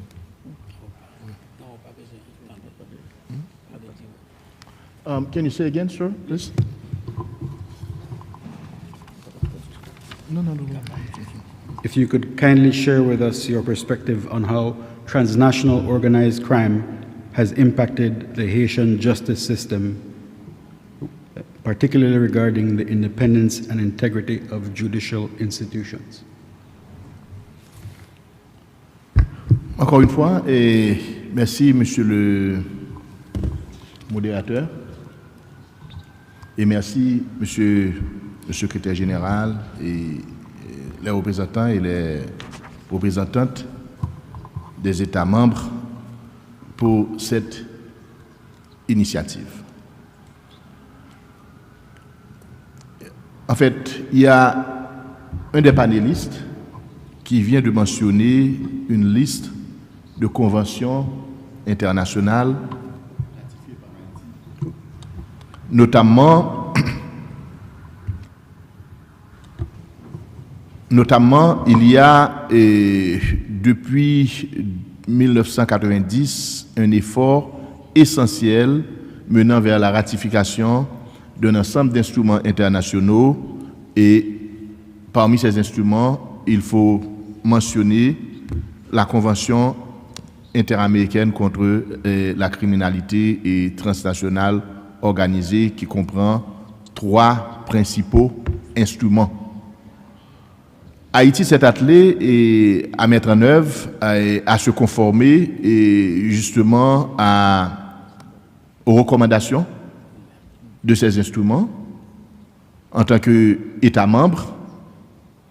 Et dans ce sens, il y a un comité national de lutte contre la criminalité transnationale qui a été mise en place, donc qui est une institution étatique qui caractérise un effort, une avancée importante de l'État. Le système judiciaire, aujourd'hui, est incapable d'accueillir le flux de dossiers qui arrivent déjà, c'est-à-dire les dossiers ordinaires. Et il y a parallèlement une question d'expertise, parce que lorsqu'on parle de criminalité transnationale organisée, il y a les acteurs, il y a les criminels, mais il y a aussi l'expertise. Donc, l'impact, c'est d'abord au niveau de l'expertise. Nous n'avons pas suffisamment d'experts formés pour traiter ces questions de manière spécifique. Et ça, c'est un premier impact, parce que nous sommes en train de perdre la chance et d'organiser des procès et de liquider le passé et de mettre en place des mécanismes capables d'apporter des réponses efficaces à ces infractions transnationales. C'est dans ce sens que récemment, nous venons d'adopter un décret portant création de 2 pôles judiciaires spécialisés. Un pôle judiciaire sur les crimes de masse. Il y a un panéliste qui vient de mentionner que les crimes qui sont commis en Haïti constituent des crimes contre l'humanité. Effectivement, il a raison, et lorsqu'on parle de pôle judiciaire spécialisé pour les crimes de masse, il s'agit de pôles capables de traiter ces infractions internationales et ces infractions transnationales. Ça nous rabat encore sur la question de la capacité du système. Nous avons ce mécanisme, déjà un cadre légal parce que ça a été adopté tant au niveau du Conseil de gouvernement qu'au niveau du Conseil des ministres par un décret, mais ce cadre légal constitue encore une coquille vide.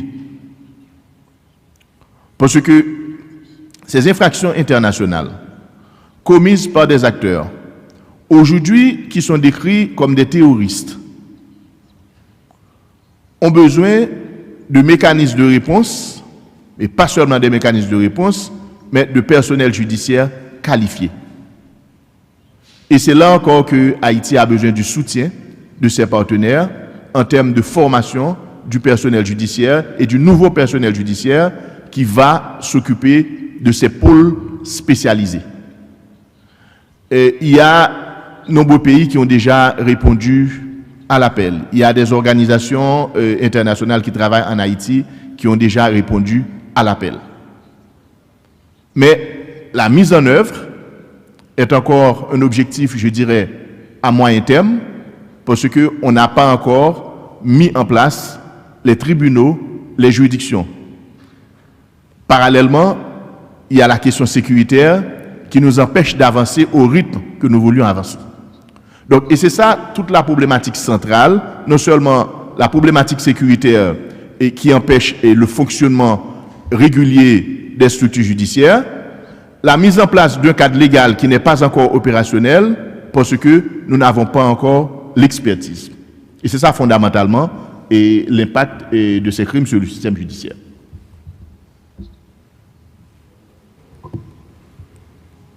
Thank you, Minister. Our next question is directed to Minister Moise. Minister Moise, what are the principal challenges currently facing Haiti's defense sector in responding to the threat of transnational organized criminal networks? Thank you for the question. We have many challenges, but some of the major ones is just frustrating that the gangs are so well armed and they have easy access to militarized weapons and ammunition. And the legal entities in Haiti, the army, the police, face challenges in acquiring weapons because, of course, we have the certain restrictions, particularly the Leahy law in the United States, that we would very much like to see our good friend, the United States, to lift this restriction, because the traffickers, gun and drug traffickers, they have easy access to those weapons, and we can't. It is very difficult for us to access those. And the incapacity of our armed forces and the police to properly secure the border, the land, and sea coastlines, it's a very frustrating situation. The Haitian military was disbanded, as I said earlier, in 1994, and in 2017 was established, but we haven't been able to bring them to the level of capacity that we should. And this is one of the things that we need member states, the international community, to assist us with training and lifting restrictions and acquiring equipment, technologies for the military, particularly, and the police to be better equipped and winning the war against the banditry. And as the United States has properly designated the gangs as terrorist organizations. So, and because of military is very embryonic, with about 1,000 members, with not too much long-time training, they're unable still now to effectively combat the gangs, which are very strong, very well armed, very well financed by criminal drug traffickers and contraband individuals, using our weaknesses, our inability to control, to surveil our coastlines and the land border with the Dominican Republic. And this has been going on for a long, long time. And the challenges are so steep now. And because of the embryonic situation with the army, then the enormous capacity of the gangs, which control major territories in Haiti, mainly the capital, about 85%, as previously said. And now we would like to see the international community and the OEA members to help us, like Mexico is doing right now, in training new recruits for us and officers to augment the ranks of the military and equip them with technologies, equipment, to allow them to take control over lost territories and prevent the taking of new spaces in the country. Thank you. Thank you, Minister Moise. The next question is directed to Deputy Assistant Secretary Feinstein. In recent days, the United States has designated the Vivre Ensemble Gang Coalition and the Grand Grief Gang as foreign terrorist organizations and specially designated global terrorists.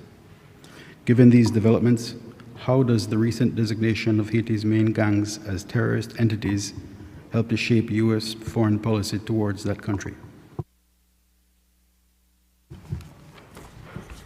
Thank you very much. So as I stated in my remarks, this designation we consider decisive action by the Trump administration to recognize the gangs for what they are, for the vicious nature of, and transnational nature in many cases, of the efforts that they are carrying out in the country. We believe that this is going to be a critical tool to unlock a lot of judicial cases, specifically against those who are providing material support. I think nearly every member of this panel has talked about the role of those, whether in the United States, elsewhere in the region, or in Haiti, providing some form of material support, which is strengthening gangs. And we recognize that includes very much illicit firearms coming from this country.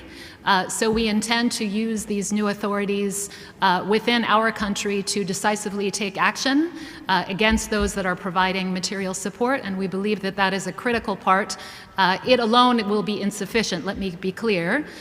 We also need a stronger security response, as we've discussed as well, among various other measures. Corruption and combating endemic corruption is also critical. But we do believe that the FTO designation will be critical in terms of taking the concrete actions necessary to stop this material support that is allowing these gangs to exert the kind of control that we are seeing in Haiti today.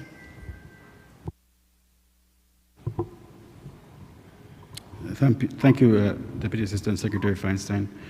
Now over to Mr. Jared Genser. Sir, based on your analysis of the situation in Haiti, within the existing international protection frameworks, what responsibilities does the international community hold in supporting a response to the current crisis? Well, thanks for the important question. You know, the title for the symposium today is Finding Urgent Solutions for the Haiti Security Crisis. And from my viewpoint, that is a dramatic understatement because what we're seeing in Haiti is, of course, a security crisis, but it's also a situation where specific, widespread, systematic, and horrific crimes against humanity, including murder, rape, sexual slavery, and the recruitment of child soldiers, are being committed and are being directed at a civilian population. And it's important to emphasize that analyzing the situation as one that should be dealt with by applying a conflict resolution lens and or a human rights protection lens omits the obligation of the international community to prevent and respond to atrocity crimes, which has been made in many different ways over many decades, if not longer. And so what I would say is that the atrocity prevention lens also needs to be applied to the situation in Haiti, both to amplify the urgency of a need for specific action, and it really requires a robust, multilateral, and well-coordinated approach that goes to the heart of the fact that these kinds of crimes are being committed. So I think that there are a wide array of actions that have been taken and that are continuing to be taken, which are very, very important. But I do think that there is a gap between the severity of the crisis and the way that it's being characterized that needs to be recognized and needs to be made a part of that public discussion, because the urgency to deal with the security crisis comes across as something that any ordinary person would say, yes, of course, we should address the security crisis. But I think when you frame what is happening in Haiti as crimes against humanity being committed by these criminal gangs, terrorist groups, and so forth, then it creates a much greater sense of a need for urgent action to ameliorate the suffering of the Haitian people and to restore security for them and peace for them as something that has to be of central importance to the agenda of the international community. Thank you, Mr. Gesser, for that response. Continuing on to Director Gaston Schulmeister. Director Schulmeister, the OAS has been involved in Haiti during this challenging period. How would you kindly elaborate on how the organization, through the Secretariat for Multidimensional Security, has been assisting Haiti in addressing the current situation? Thank you very much, Mike, again. Yes, first of all, I would like to mention and highlight that, the efforts we have been doing, we are doing, are obviously complementary to the discussion, or beside the discussion regarding the mission or the field mission in terms of security, or what kind of military operation would be involved, should be involved, etc., etc. But in that framework, we have been doing efforts in terms of strengthening institutional capabilities of the security system for Haiti. Barbara mentioned some examples, the effort together with the National Police, for example, together with some efforts in the area of SICTE within our Secretariat for Multidimensional Security, and regarding the control on ports. So in that framework, that are the kind of examples of the very robust portfolio of programs that OAS has already demonstrated, not only in Haiti, but across all the region that we are, in conditions of providing technical assistance to the different state members of the OAS. So I'm talking about combating transnational organized crime, money laundering, improving the capabilities of the police forces across the region. So in that framework, what we call security has at least 4 main pillars. The first one is to enhancing security and operational capacity, especially of the Haitian National Police, as mentioned before, through recruitment, training, and support for tactical units. Second, the second point is strengthening the rule of law and judicial institutions, including legal reform and anti-corruption efforts and anti-money laundering actions. Third, a point that has been highlighted regarding the combating armed trafficking and securing borders through coordinated operations, legislative frameworks, and regional partnerships. And finally, the fourth pillar is promoting community-oriented policing and social development to rebuild trust between law enforcement and local populations while addressing root causes of instability. So I guess that these are examples for which, I mean, we can provide and for which we are completely at disposal to any potential discussion regarding how OAS could reinforce the effort that we have been doing and we could do in the near future, given the huge challenges in terms of security in Haiti. Thank you, Director Schulmeister.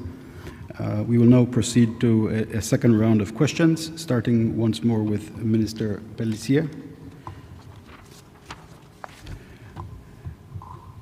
Minister, first we would like to acknowledge the significant efforts of your ministry in addressing the complex challenges facing Haiti. We are keen to learn about the initiatives and strategies that have had a positive impact and are yielding tangible results. Could you kindly share with us some of the key successes or progress that your ministry has made in tackling these challenges?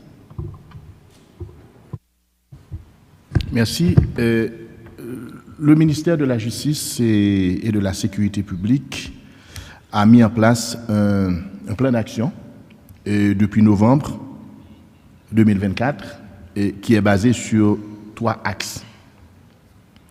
Le premier axe, c'est la sécurité. Le second axe, c'est le rôle du ministère dans la réforme constitutionnelle et les élections. Et le troisième axe, c'est justement l'état de droit qui concerne le fonctionnement de la justice, les prisons. Sur l'axe sécuritaire, le ministère de la Justice regarde la sécurité sous 2 angles. Le premier angle, c'est la sécurité générale du pays, et le second angle, c'est la sécurité au regard du processus électoral, parce que nous n'oublions pas que le gouvernement de transition a un mandat, la transition a un contenu, et la fin de la transition, c'est l'organisation des élections. De ce fait, la sécurité est liée à l'organisation des élections aussi. Et dans ce champ, il y a tout un ensemble d'actions que le ministère de la Justice a pris de concert avec le CSPN, c'est-à-dire le Conseil supérieur de la police nationale d'Haïti, qui consiste notamment en l'augmentation en effectif de la police nationale d'Haïti. Il y a une nouvelle promotion de 739 policiers gradués à l'Académie de police pour apporter des réponses clés aux questions du sous-effectif des forces de police sur le terrain. Et comment la situation se présente? Nous avons environ 10 000 policiers pour 12 millions d'habitants, ce qui donne un ratio d'un policier pour chaque 12 000 habitants. Donc, il faut augmenter le nombre de policiers sur le terrain, mais en effectif, mais aussi en capacité. Nous avons déployé et développé avec nos partenaires et avec la police nationale d'Haïti aussi un programme de formation spéciale avancée pour 400 parmi ces 739 policiers. Et nous avons aussi débloqué des fonds dans les hautes interventions publiques pour financer des opérations assez intensives sur le terrain. Et malgré la faiblesse de la police nationale en effectivité, on a pu contenir des avancées des gangs sur certains fonds. Nous avons créé récemment une task force qui amplifie les réponses sur le terrain dans les différents fronts. Et cette task force utilise des moyens technologiques assez avancés et notamment des drones qui sont utilisés dans les opérations actuellement et qui font reculer les gangs sur des zones assez stratégiques comme par exemple Delma 30 et Crissois, Delma 19, des zones très importantes et qui constituaient autrefois une menace. Le gouvernement vient d'adopter un décret portant création d'une agence nationale de sécurité et c'est une agence qui travaille dans le domaine de l'intelligence. Nous avons déjà contacté plusieurs institutions internationales et qui vont nous aider dans la formation de ces agents en matière d'intelligence parce que l'intelligence et la contre-intelligence constituent un déficit majeur dans les opérations de la police sur le terrain et la compréhension de la problématique de la sécurité. Et sur le plan judiciaire, non seulement nous avons créé les pôles judiciaires sur la corruption, c'est-à-dire sur les crimes financiers, mais aussi sur les crimes de masse. Nous avons aussi délocalisé le tribunal de première instance de Port-au-Prince en permettant que d'ici l'horizon juillet, il y aura des assises criminelles à Port-au-Prince après 8 ans sans assises criminelles. Et nous attaquons de plein fouet et d'autres questions qui constituent des conséquences de l'insécurité, notamment la question de la problématique centrale de la justice qui est la détention prolongée dans les régions.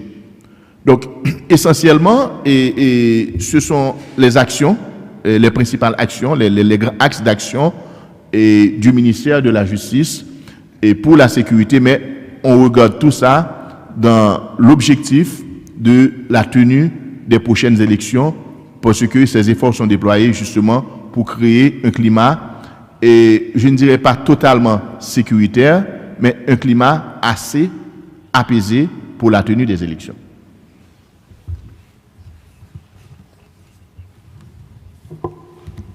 Thank you very much, Minister, for that response.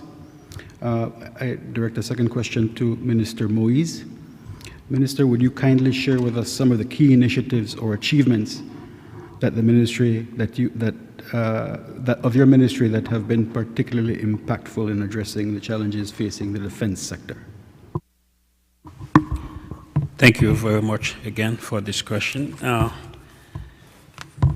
The Haitian Armed Forces, as I mentioned earlier, have been disbanded in 1994 and were we mobilized in 2017, and since then there haven't been much investment made in the armed forces, especially in the last 3 years. Although they are very small in numbers, about 1,000 members, they were not prepared for this kind of challenge they face today with urban warfare coming from the gang, well-trained, well-organized, easier for them to recruit desperate young men and women and arm them through the open border and the open sea coast, and with the criminal drug trafficking going on in our southern coastlines. Although they're very limited in numbers, the main things the Haitian military has been able to do and to prevent the total collapse of the government is to secure very critical institutions such as the central bank, the port, international airport of Port-au-Prince, customs, and important critical communication infrastructure. Without those institutions, the government would not have been able to function still. As you can understand, the army is very small, very embryonic, and we have been trying to basically, in our budget, appropriate funds to build new bases, to train more soldiers. Although it's very difficult to find construction materials to build those infrastructure because of the challenges the gangs pose in Haiti, and a lot of businesses close, especially in the capital. And so far, we have been able to keep the government functioning in the very small space that we can function in Port-au-Prince by providing necessary security for those institutions. And it is very important to understand that we did not expect to face this steep challenge coming from the armed groups, and they have become so strong within the past, I would say, 3 years. All of a sudden, the government did not expect this situation to arise as fast as it is. And so we're trying very hard to see with our partners, like I mentioned earlier, that Mexico is one of the countries helping us to train new soldiers, so we can augment the rank of the military. That is one of the things we're trying to do, and we need the help of our partners and the international community to win this war against the gangs. Thank you. Thank you, Minister Maurice, for that very interesting response. I'd like to proceed to our next question for Deputy Assistant Secretary Feinstein. On June 3rd, 2002, Haiti signed the Inter-American Convention Against Terrorism, which encourages cooperation and the exchange of information to enhance border and customs control measures aimed at detecting and preventing international movement of terrorists, as well as the trafficking of arms or materials supporting terrorist activities.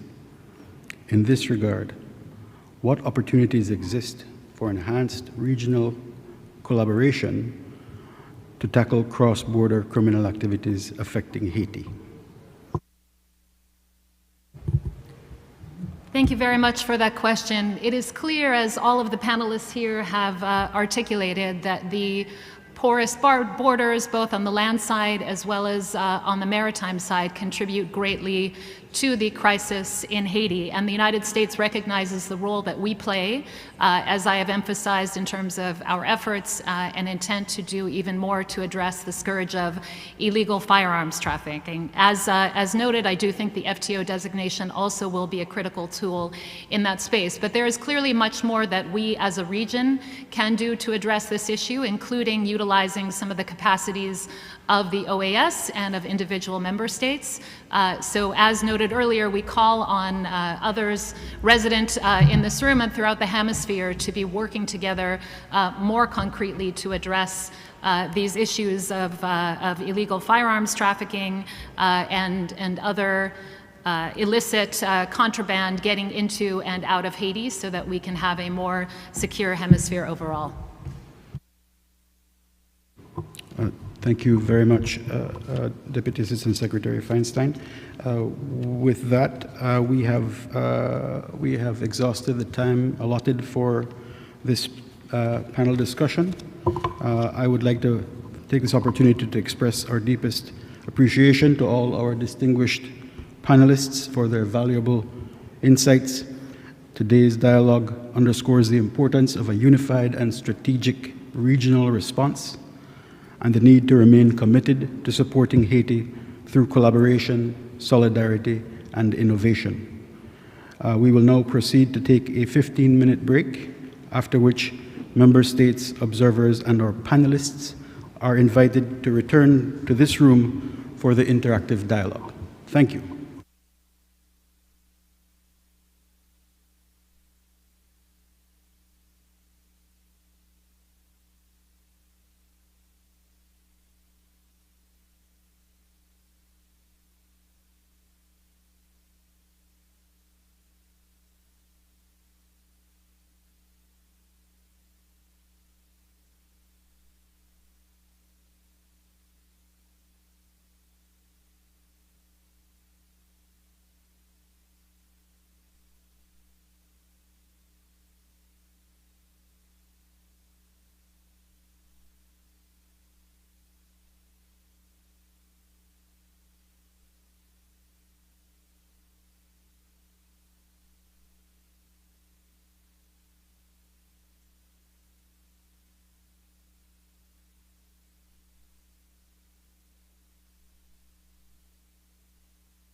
Good morning to all.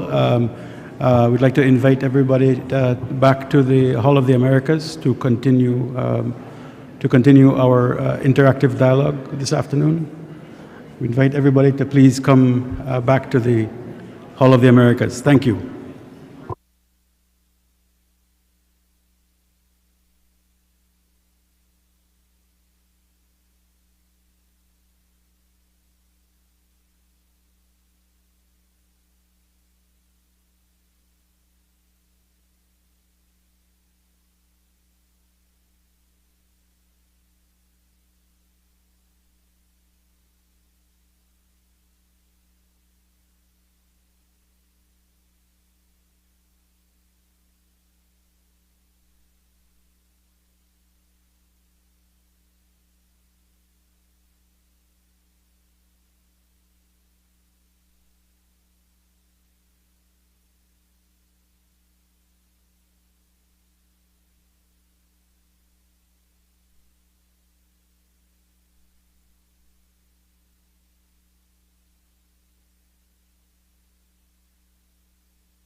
distinguished heads of delegation, permanent representatives and alternate representatives of the OEA's member states, distinguished permanent observers to the OEAs, ladies and gentlemen, greetings to all. I am very pleased to serve as moderator of this interactive dialogue session, following up on the very informative panel discussion of this morning. And I'm joined at the head table by Mr. Patrick Pellissier, Minister of Public Security and Justice, Mr. Jean-Michel Moïse, Minister of Defense of Haiti, and Mr. Gaston Schulmeister, Director of the OES Department Against Transnational Organized Crime. Delegations will have the opportunity to refer questions to our distinguished panelists, as well as offer any comments they wish to share on this subject matter. As such, I will be offering the floor first to the delegations of the member states and then to our distinguished permanent observers. We ask that all interventions be kept to 5 minutes or less to preserve the interactive spirit of this session. As indicated, in the symposium's agenda, this dialogue is scheduled for 60 minutes. With that said, I invite, there is just a request from Argentina to be the first because the ambassador will have to leave, so we'll give the floor first for Argentina and then we go back to the list. Argentina, please, ambassador. Gracias, presidente. Pido disculpas, tengo una reunión que tengo que salir volando y gracias a todos mis colegas por dejarme hablar. Presidente, permítame saludar a los ministros de Defensa y el ministro de Seguridad y Justicia de Haití y también a Gaston Schulmeister en la mesa. La Argentina sigue con mucha atención y preocupación la situación en Haití y está fuertemente comprometida con la búsqueda de soluciones que permitan al gobierno y al pueblo haitiano resolver la crisis política, económica y social que enfrentan en la actualidad. Argentina tiene una larga tradición de cooperación con Haití. Solo haciendo memoria, en esta reunión podría recordar nuestro rol en la MINUSTA o en la instalación del Hospital Militar en Puerto Príncipe. Pero la más reciente, y a la cual tuve el honor de coorganizar, fue junto con el apoyo de Francia en el marco de las acciones del Programa Mundial de Alimentos, el PMA, para impulsar el desarrollo de huertas escolares que permitieran a las comunidades escolares construir plataformas inclusivas y solidarias que involucran a las familias en la producción de sus propios alimentos. Y nuestros técnicos y nuestras semillas fueron parte de ese proyecto. No obstante ello, innumerables veces debimos interrumpir el proyecto por el riesgo de vida que corría nuestra gente. Ello confirma lo expresado por todos los miembros del panel, que el impacto humanitario de la violencia a los derechos humanos, por lo que consideramos urgente dar una pronta solución a las problemáticas que hacen a la seguridad pública y a la administración de justicia en Haití.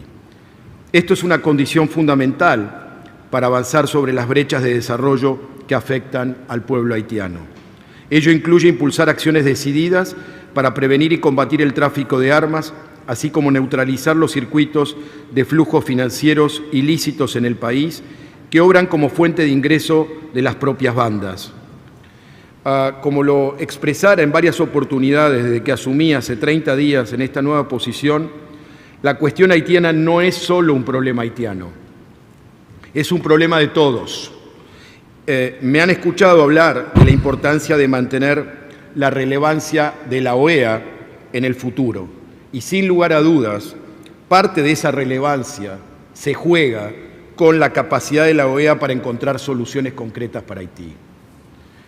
En el día de ayer, Argentina se sumó al grupo de miembros del Grupo de Trabajo sobre Haití, como se lo había prometido a la embajadora de Haití aquí en la OEA. Y esperamos contribuir a los esfuerzos de la comunidad internacional para promover la recuperación socioeconómica, la reconstrucción y la estabilidad de Haití, en cooperación con su gobierno y respetando sus prioridades. Argentina está lista para participar de todas las conversaciones que nos permitan encontrar soluciones concretas para Haití. Muchísimas gracias. I'll give the floor now to the Dominican Republic Ambassador, please. Gracias, señor presidente. Permítame saludar al ministro de Seguridad Pública y Justicia de Haití, señor Patrick Pellicier, al ministro de Defensa, también de ese país, el señor Jean-Michel Moïse, y al señor Gastón Schulmeister, director del Departamento contra el Crimen Organizado de la OEA. Señor presidente, agradezco a la misión permanente de Haití ante la OEA y a la Secretaría de Seguridad Multidimensional por la realización y coordinación de este simposio y a cada uno de los distinguidos panelistas por abordar con tanta claridad y compromiso los múltiples desafíos que enfrenta actualmente Haití.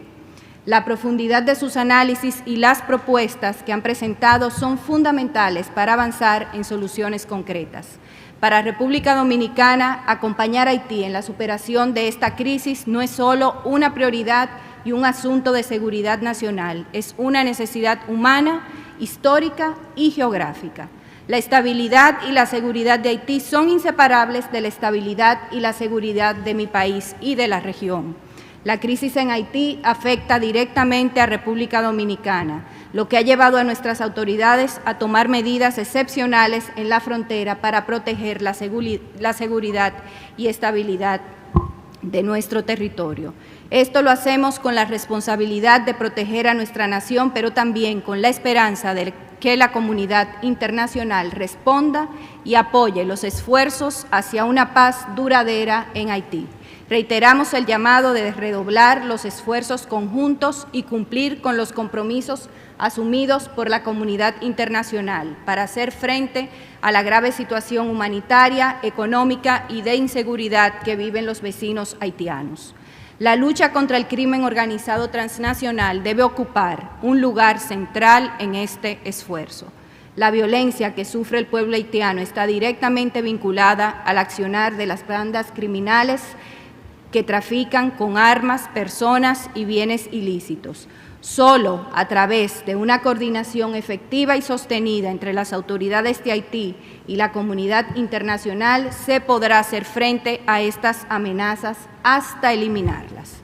En el caso de República Dominicana, hemos venido fortaleciendo nuestras capacidades institucionales para combatir el tráfico ilícito de armas, un fenómeno particularmente preocupante en Haití, donde las armas circulan con alarmante facilidad.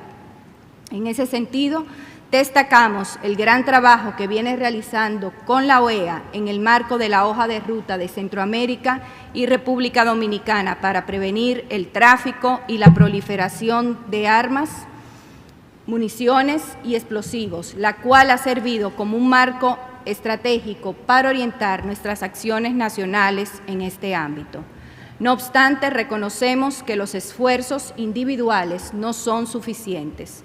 La gravedad de la crisis en Haití requiere un compromiso más sólido de parte de la comunidad internacional, especialmente en términos de recursos técnicos y financieros. También creemos firmemente que la OEA puede asumir un rol más activo tanto en el seguimiento de la situación como en la facilitación de iniciativas de apoyo a las instituciones haitianas. Aprovecho para agradecer a la subsecretaria Feinstein por reconocer el liderazgo y solidaridad de mi país para mantener la atención de la comunidad internacional sobre la situación en Haití. Finalmente, si bien queda mucho por hacer, es importante reconocer que se han dado pasos positivos. Existen avances concretos en materia de cooperación, en la voluntad política y en el compromiso regional. La clave ahora está en no detenernos y seguir trabajando con firmeza y solidaridad para lograr una Haití segura, estable y con instituciones fortalecidas. Muchas gracias. I was just informed that we have interpretation only for English, in English and French. So if you can use one of these languages would be appreciated.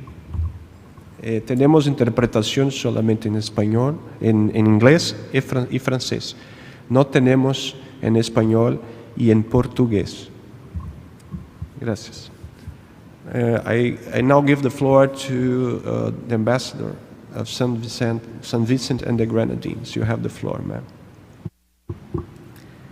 Thank you, Chair. Minister of Public Security and Justice of Haiti, Mr. Patrick Pellissier. Minister of Defense of Haiti, Mr. Jean-Michel Moïse. Director of the Department Against Transnational Organized Crime of the Secretariat for Multidimensional Security, Mr. Gaston Schulmeister. Excellencies,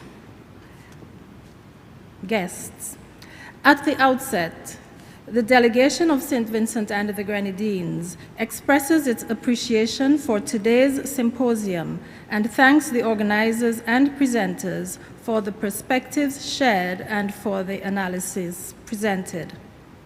The alarming and ever-worsening security and humanitarian situation in Haiti has been discussed at length in the multilateral arena. My delegation will not repeat the details, for they have been adumbrated here and are well known in the Caribbean region and in the hemisphere. Yet, no one knows these details better than our Haitian brothers and sisters themselves, for whom this is a lived daily reality. My delegation urges the international community, including the Organization of American States, to support the Haitian nation in addressing this existential crisis in Haiti. Mesdames, Messieurs, je vous assure que la vie du peuple haïtien est aussi valable que toute autre vie. Il faut absolument protéger cette population. Le moment d'engager des actions concrètes pour accompagner tous ces efforts diplomatiques est arrivé si on veut mettre fin à la violence et au déplacement des gens haïtiens. Thank you, Chair. Merci. I now give the floor to the delegation of Brazil. Thank you, Mr. President. And through you, let me thank the Haitian authorities and the OAS for organizing this symposium. The severity of the situation in Haiti compels us to discuss the issue in all possible forums, in a frank and open manner in search of constructive and creative solutions for the country. Brazil closely follows the multidimensional crisis affecting Haiti. The solutions to this crisis must be led by Haitians. We are ready to support the country's authorities in their pursuit of stability. We also know that without decisive support from the international community, the crisis is likely to worsen. In our recent history, Brazil played a leadership role in MINUSTA. Furthermore, Brazil welcomed a significant Haitian community for humanitarian reasons. Brazil's recent contributions to Haiti include the establishment of a vocational training center in Lequé and the construction of 3 hospitals. We are also launching, through the Brazilian Cooperation Agency and the Federal Police, the first training course for Haitian police officers. On June 13, during the Brazil-Caribbean Summit, we will have the opportunity to discuss the challenges related to the multidimensional crisis in Haiti, as well as topics such as food security and climate change. In the current context, marked by a resurgence of gang-related violence, security is a precondition for the Haitian government to provide essential services to the population. We must acknowledge that without an improvement in the security situation, progress in other areas, including institutional consolidation, will be difficult to achieve. While we recognize the important work carried out so far by the MSS in Haiti, we must also acknowledge the challenges it faces in fulfilling its mandate and identify ways to respond effectively to this and other problems facing the country. The continuous flow of weapons to gangs is a key factor sustaining the violence.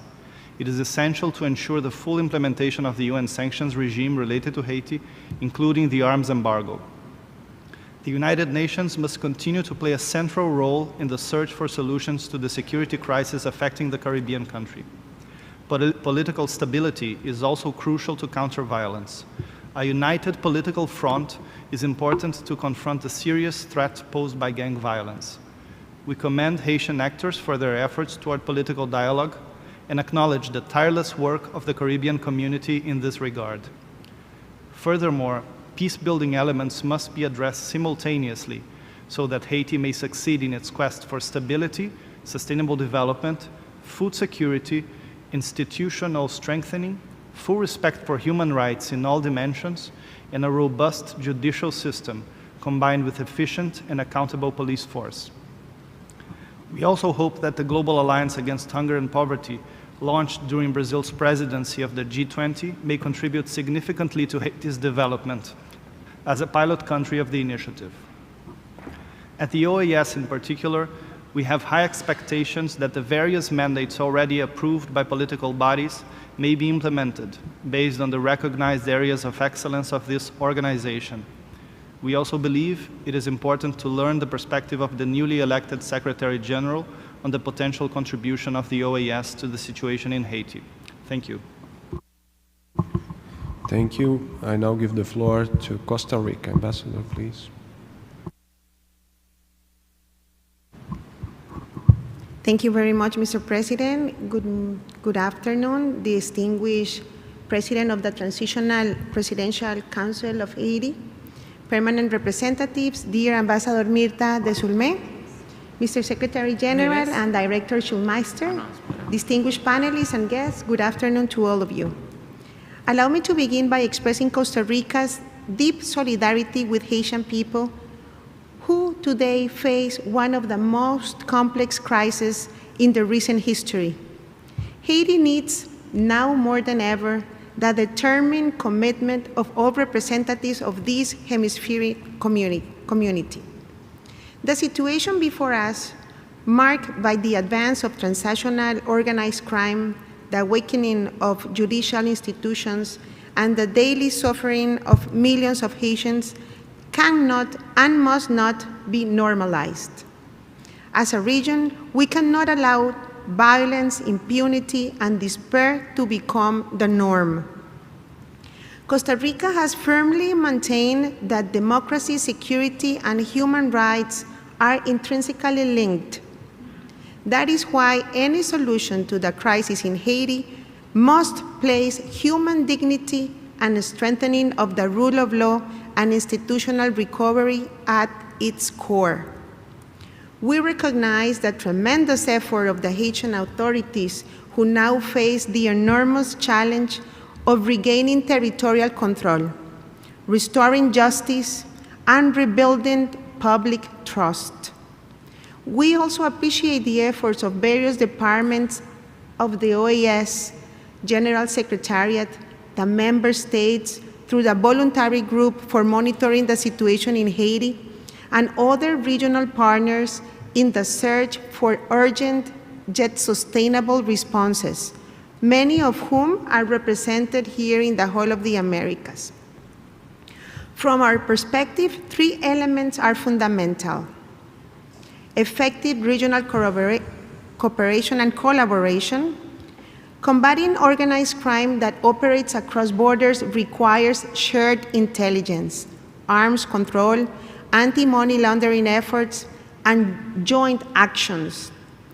Beyond identifying the problem, we must act with coherence and political will. Second, institutional strengthening. It is imperative to support Haiti in rebuilding its judicial and security capacities under strict human rights standards. Investing in training, protection for justice operators, and technical assistance are key in this process. And the third one, active participation of the Haitian people. Any path towards peace and justice must include the participation of Haitian society, including women, youth, community leaders, and of course the diaspora.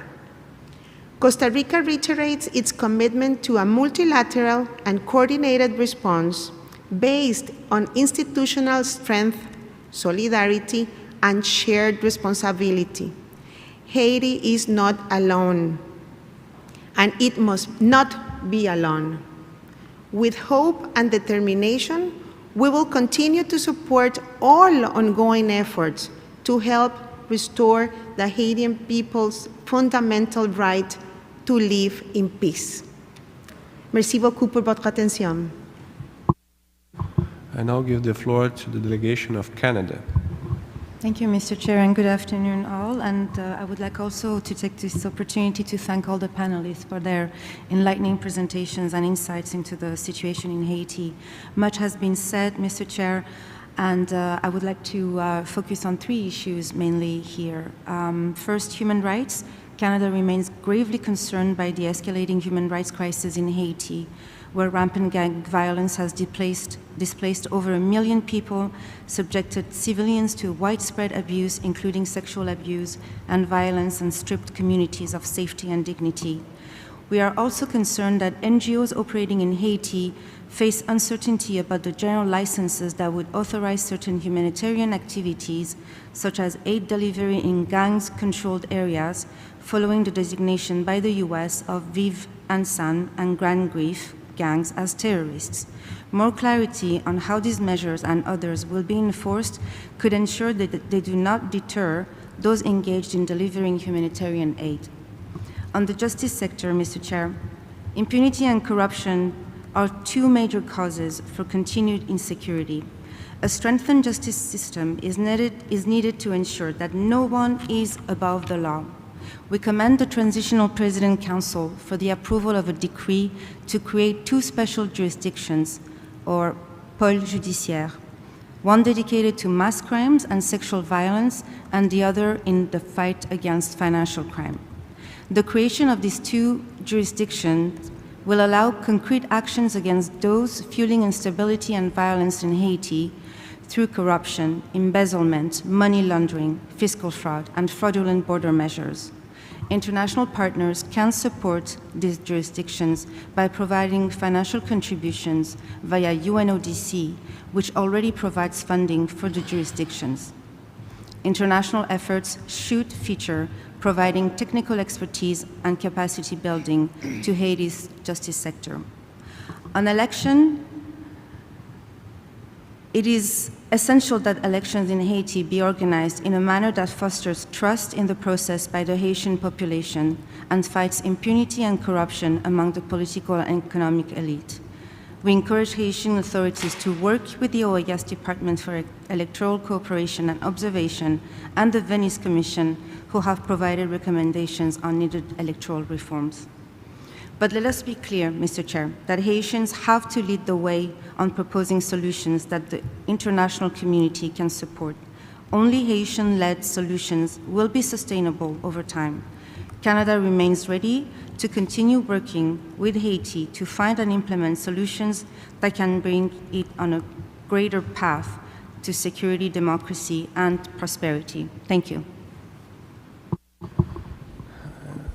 Delegation of Uruguay have the floor. Thank you, Mr. President. My delegation wishes to express its gratitude for the convening of this symposium and for the presentations delivered, which have clearly illustrated the severity of the situation currently facing Haiti. The numerous challenges stemmed from this crisis are a matter of deep concern for Uruguay.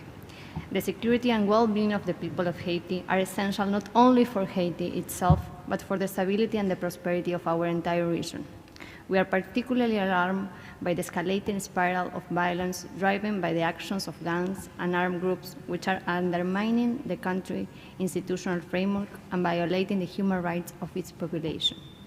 Fully aware of the seriousness of the situation, Uruguay has actively participated in the ongoing discussion within the United Nations framework aimed at providing an effective response to these challenges. Mr. President, we would like to take this opportunity to once again reaffirm our unwavering commitment to Haitian people. In this regard, Uruguay believes that it is fundamental to redouble our efforts to strengthen regional cooperation and to promote a solidarity-based approach, one that is grounded in full respect for human rights and capable of addressing the multiple challenges currently facing Haiti. Our commitment to peace, stability, and sustainable development in the region are core pillars of Uruguay foreign policy and will continue to guide our engagement moving forward. Thank you. I now give the floor to the delegation of Ecuador. Thank you, Mr. President. I would like first to welcome and thank you the Haitian authorities and the panelists who took part in this important symposium. Ecuador, Latin America, and the Caribbean will always remember the historic contribution of Haiti to the freedom of our country and our region, as well as its contribution to freedoms around the world. That is why we must work effectively by demonstrating regional and international solidarity and unity, by promoting complementarity and synergy action from all multilateral fora where the OES cannot be the exception. Ecuador is driven by full awareness of the responsibility of our organization to support the efforts of Haiti in overcoming the multidimensional challenges its people face in the areas of security, peace, development, and human rights. Our country is experiencing significant growth in transnational organized crime, which poses a multi-phased threat requiring multidimensional responses and regional cooperation to confront it. The violence of organized crime can extend to drug trafficking, terrorism, human trafficking, arms trafficking, illegal mining and logging, forced labor, efforts to infiltrate corruption into public institutions and private entities, or the appropriation of land and natural resources with even devastating environmental impacts. These criminal networks threaten security, undermine human dignity, and multiply social suffering. It is therefore essential to protect the rights of all people against violations committed by criminality, particularly those linked to transnational organized crime. Our responsibility has been reflected in Ecuador's work during its tenure in the Security Council, where together with the United States, we work with the membership in several key resolutions, including renewal and strengthening of the mandate of BINU, the arms embargo, and the deployment of the multinational security support mission in Haiti, respectful of Haiti's sovereignty. But we must be clear, any security effort on its own will not resolve the crisis in all its dimensions. There must be appropriate support from the international community. Technical work of the OEA's mechanism must continue to be supported, especially in promoting border and port control and in trafficking illicit financial flows within other international agencies. Ecuador is ready to continue supporting Haiti through any initiative in the international fora. In those lines, we would like also to reiterate the need to keep working on synergies among all actions given to Haiti's situation by the international community. Thank you. I now give the floor to Colombia. Thank you, Mr. President. First of all, let me thank you for organizing this meeting. Colombia stands in solidarity with the Haitian people. As a country that promotes peace, Colombia supports initiatives that contribute to achieve peace in Haiti, and we are convinced that the solutions to the situation must be led by Haitian authorities with the strong cooperation of the international community. Colombia thanks the Secretary General for the Organization of American States for continuing to urge the international community to help Haiti overcome the crisis. The Organization of American States plays a fundamental role in the strengthening democratic governance, mediation, and political dialogue. Colombia has been accompanying and participating in the meetings within the framework of the Organization of American States to address the situation in Haiti in accordance with the principles of promotion and protection of human rights, democracy, sovereignty, and cooperation. Colombia stressed the importance of an even more decisive involvement of the international community in the solution of Haitian crisis, aimed at promoting as soon as possible a political dialogue and guaranteeing inclusive participation and the preparations for elections and democratic transition. It should be noted that the Haitian crisis is yet another reflection of the violence generated by drug trafficking, and that its solution also involves the global need to introduce a comprehensive approach to the war drug problem that includes human security, human rights, health, social and environmental issues, but also the monitoring of illicit financial flows at the global level in order to combat transnational organized crime. We are also committed to reinforcing control and patrolling in the area of La Guajira and strengthening interdiction in maritime border between of Colombia and Haiti. That said, Colombia has prioritized its cooperation with Haiti by assisting the Haitian government as its police force in the integral attention to the problem of urban violence caused by youth gangs, particularly in the Cité Soleil and in Port-au-Prince. We take this opportunity to reiterate the proposal of cooperation in citizen security developed by National Police of Colombia, focused on a comprehensive and human intervention to address the problem of urban violence caused by youth gangs, aimed at articulating different actors in vulnerable territories to ensure education, training, and employability as routes to eliminate violence.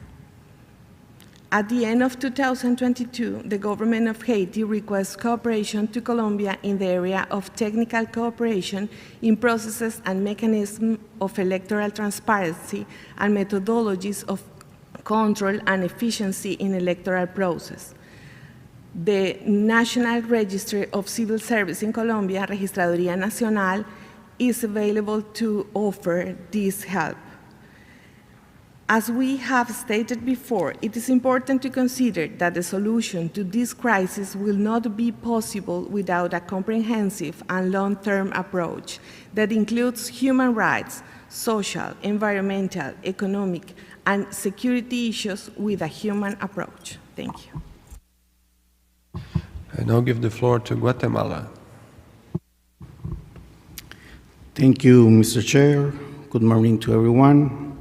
The Guatemalan delegation thanks the OEA's General Secretariat and the Permanent Mission of Haiti for organizing this symposium focused on the urgent search for solutions to the security crisis in Haiti.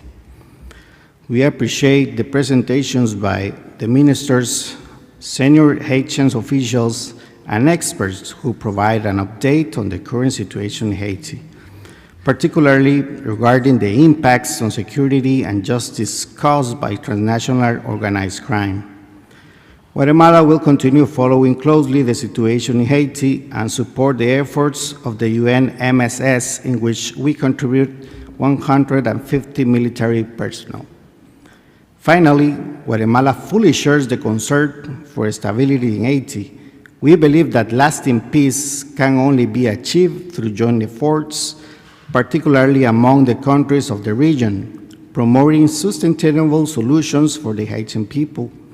It is essential not only to foster security, but also respect for human rights and strengthen the democracy by restoring institutionality and carrying out a process of free, fair, and transparent elections. Thank you, Mr. Chair. I now give the floor to the observer delegation of France. Merci beaucoup, Monsieur le Président. Je souhaite avant tout saluer cette initiative d'organiser ce symposium sur la sécurité en Haïti et la recherche de solutions, et remercier les intervenants, les ministres Patrick Pellissier et Jean-Michel Moïse, et le directeur du département de la criminalité organisée de l'OEA, Gaston Schulmeister, pour leurs interventions et recommandations. La France est extrêmement préoccupée par le niveau de violence et d'insécurité à Port-au-Prince. Nous soutenons les autorités transitoires haïtiennes, la police nationale haïtienne et la mission multinationale d'appui à la sécurité, à laquelle nous avons contribué à hauteur de 10 millions de dollars à ce jour. Mais la mission multinationale a besoin de plus de capacités et de plus de ressources.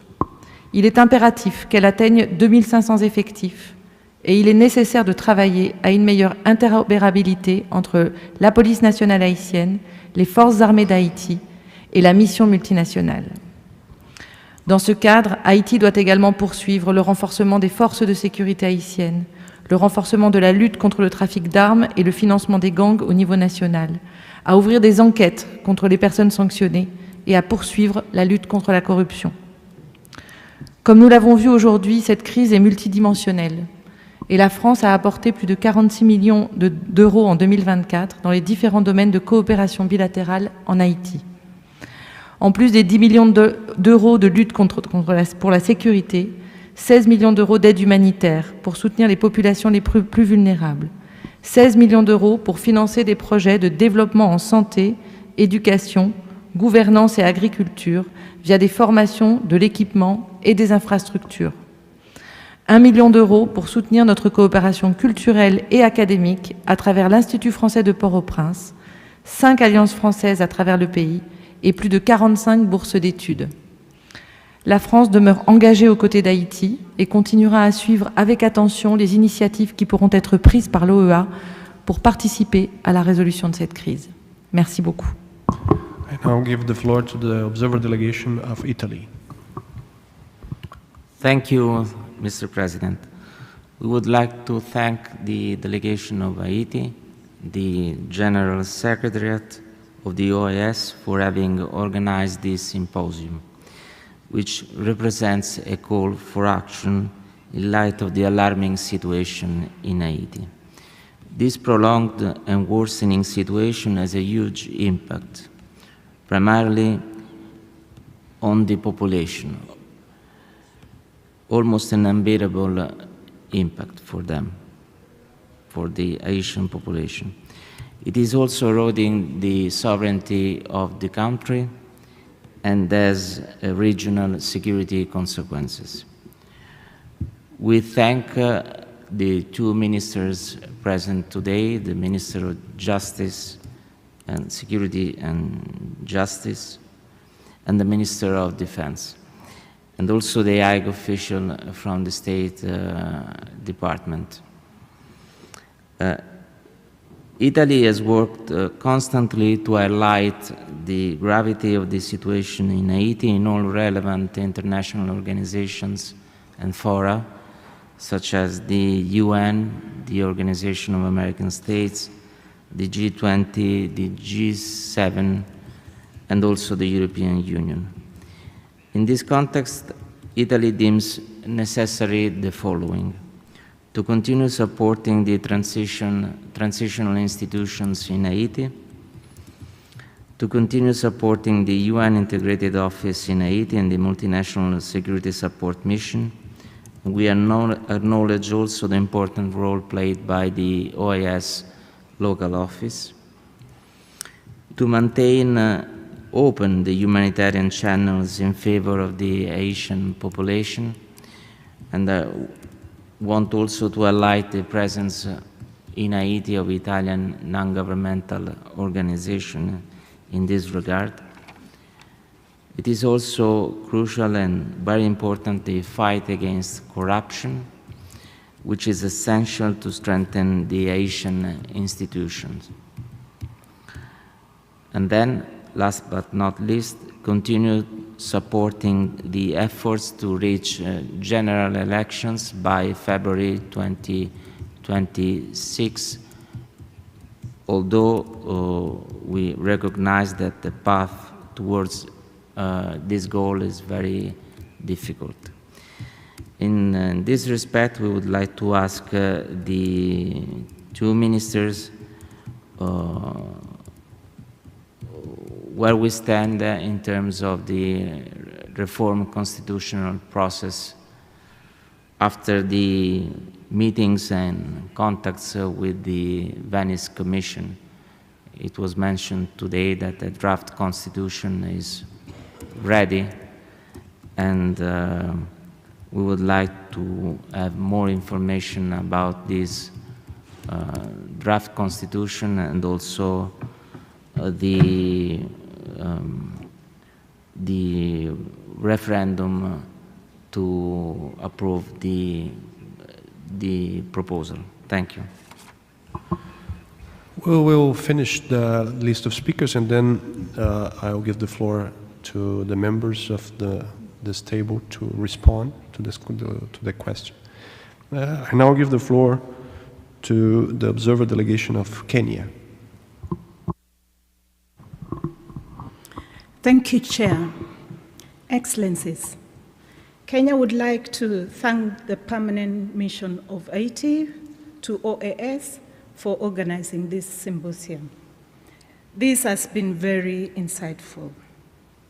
I would like to express the government of Kenya's commitment as a lead nation to the MSS mission, working in collaboration with the Haitian police to restore law and order in Haiti. MSS has been able to make considerable milestones in Haiti, despite all the challenges highlighted earlier by the panelists. MSS has been able to train the Haitian police to boost their capacity, amongst others. We call for support to the MSS mission, particularly in the following areas. Establishment of forward operating bases is key. These are critical, sustaining stability in pacified areas.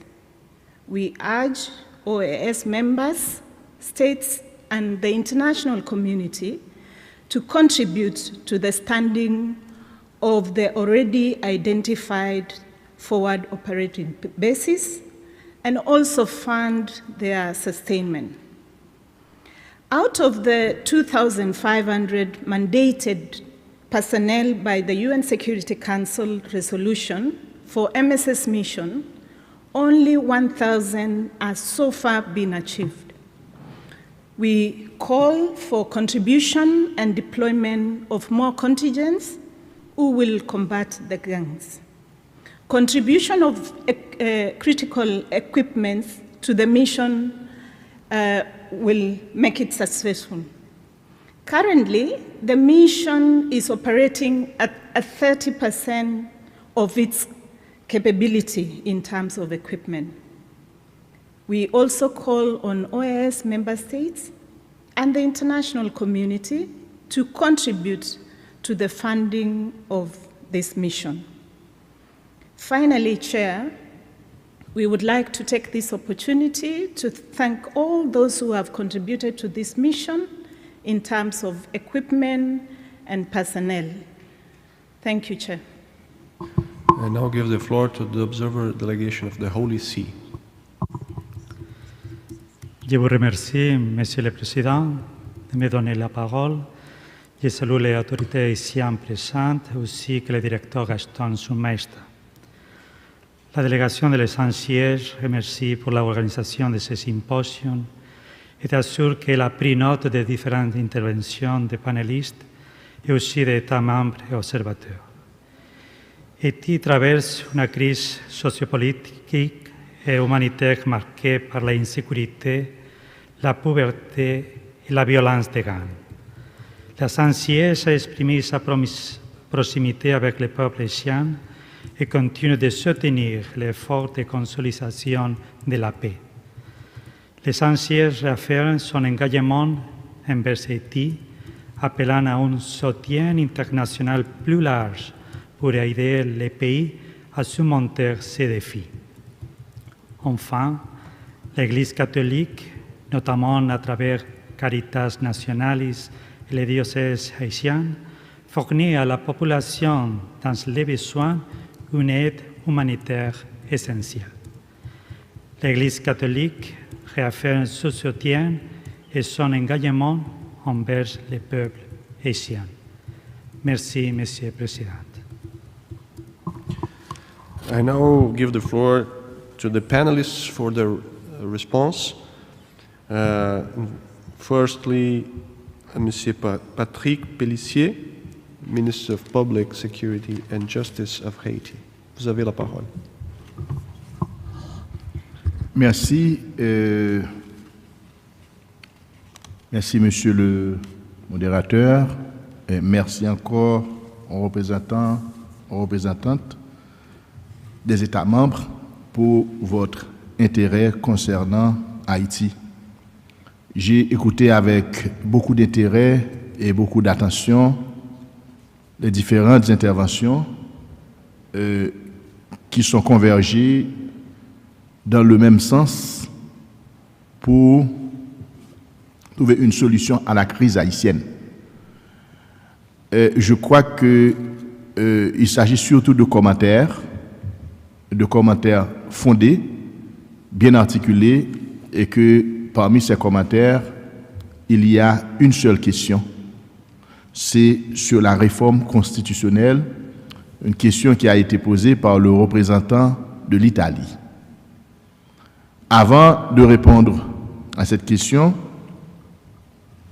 Je voulais remercier cette solidarité, et tout au moins diplomatique, des uns et des autres en faveur d'Haïti, et qui a justement besoin de cet élan de solidarité, mais qui a aussi besoin que cet élan de solidarité soit manifesté en termes d'action concrète sur le terrain, parce que la problématique révèle que nous avons besoin plus de présence, plus d'hommes au sol, plus de moyens techniques et plus de soutien matériel pour le moment.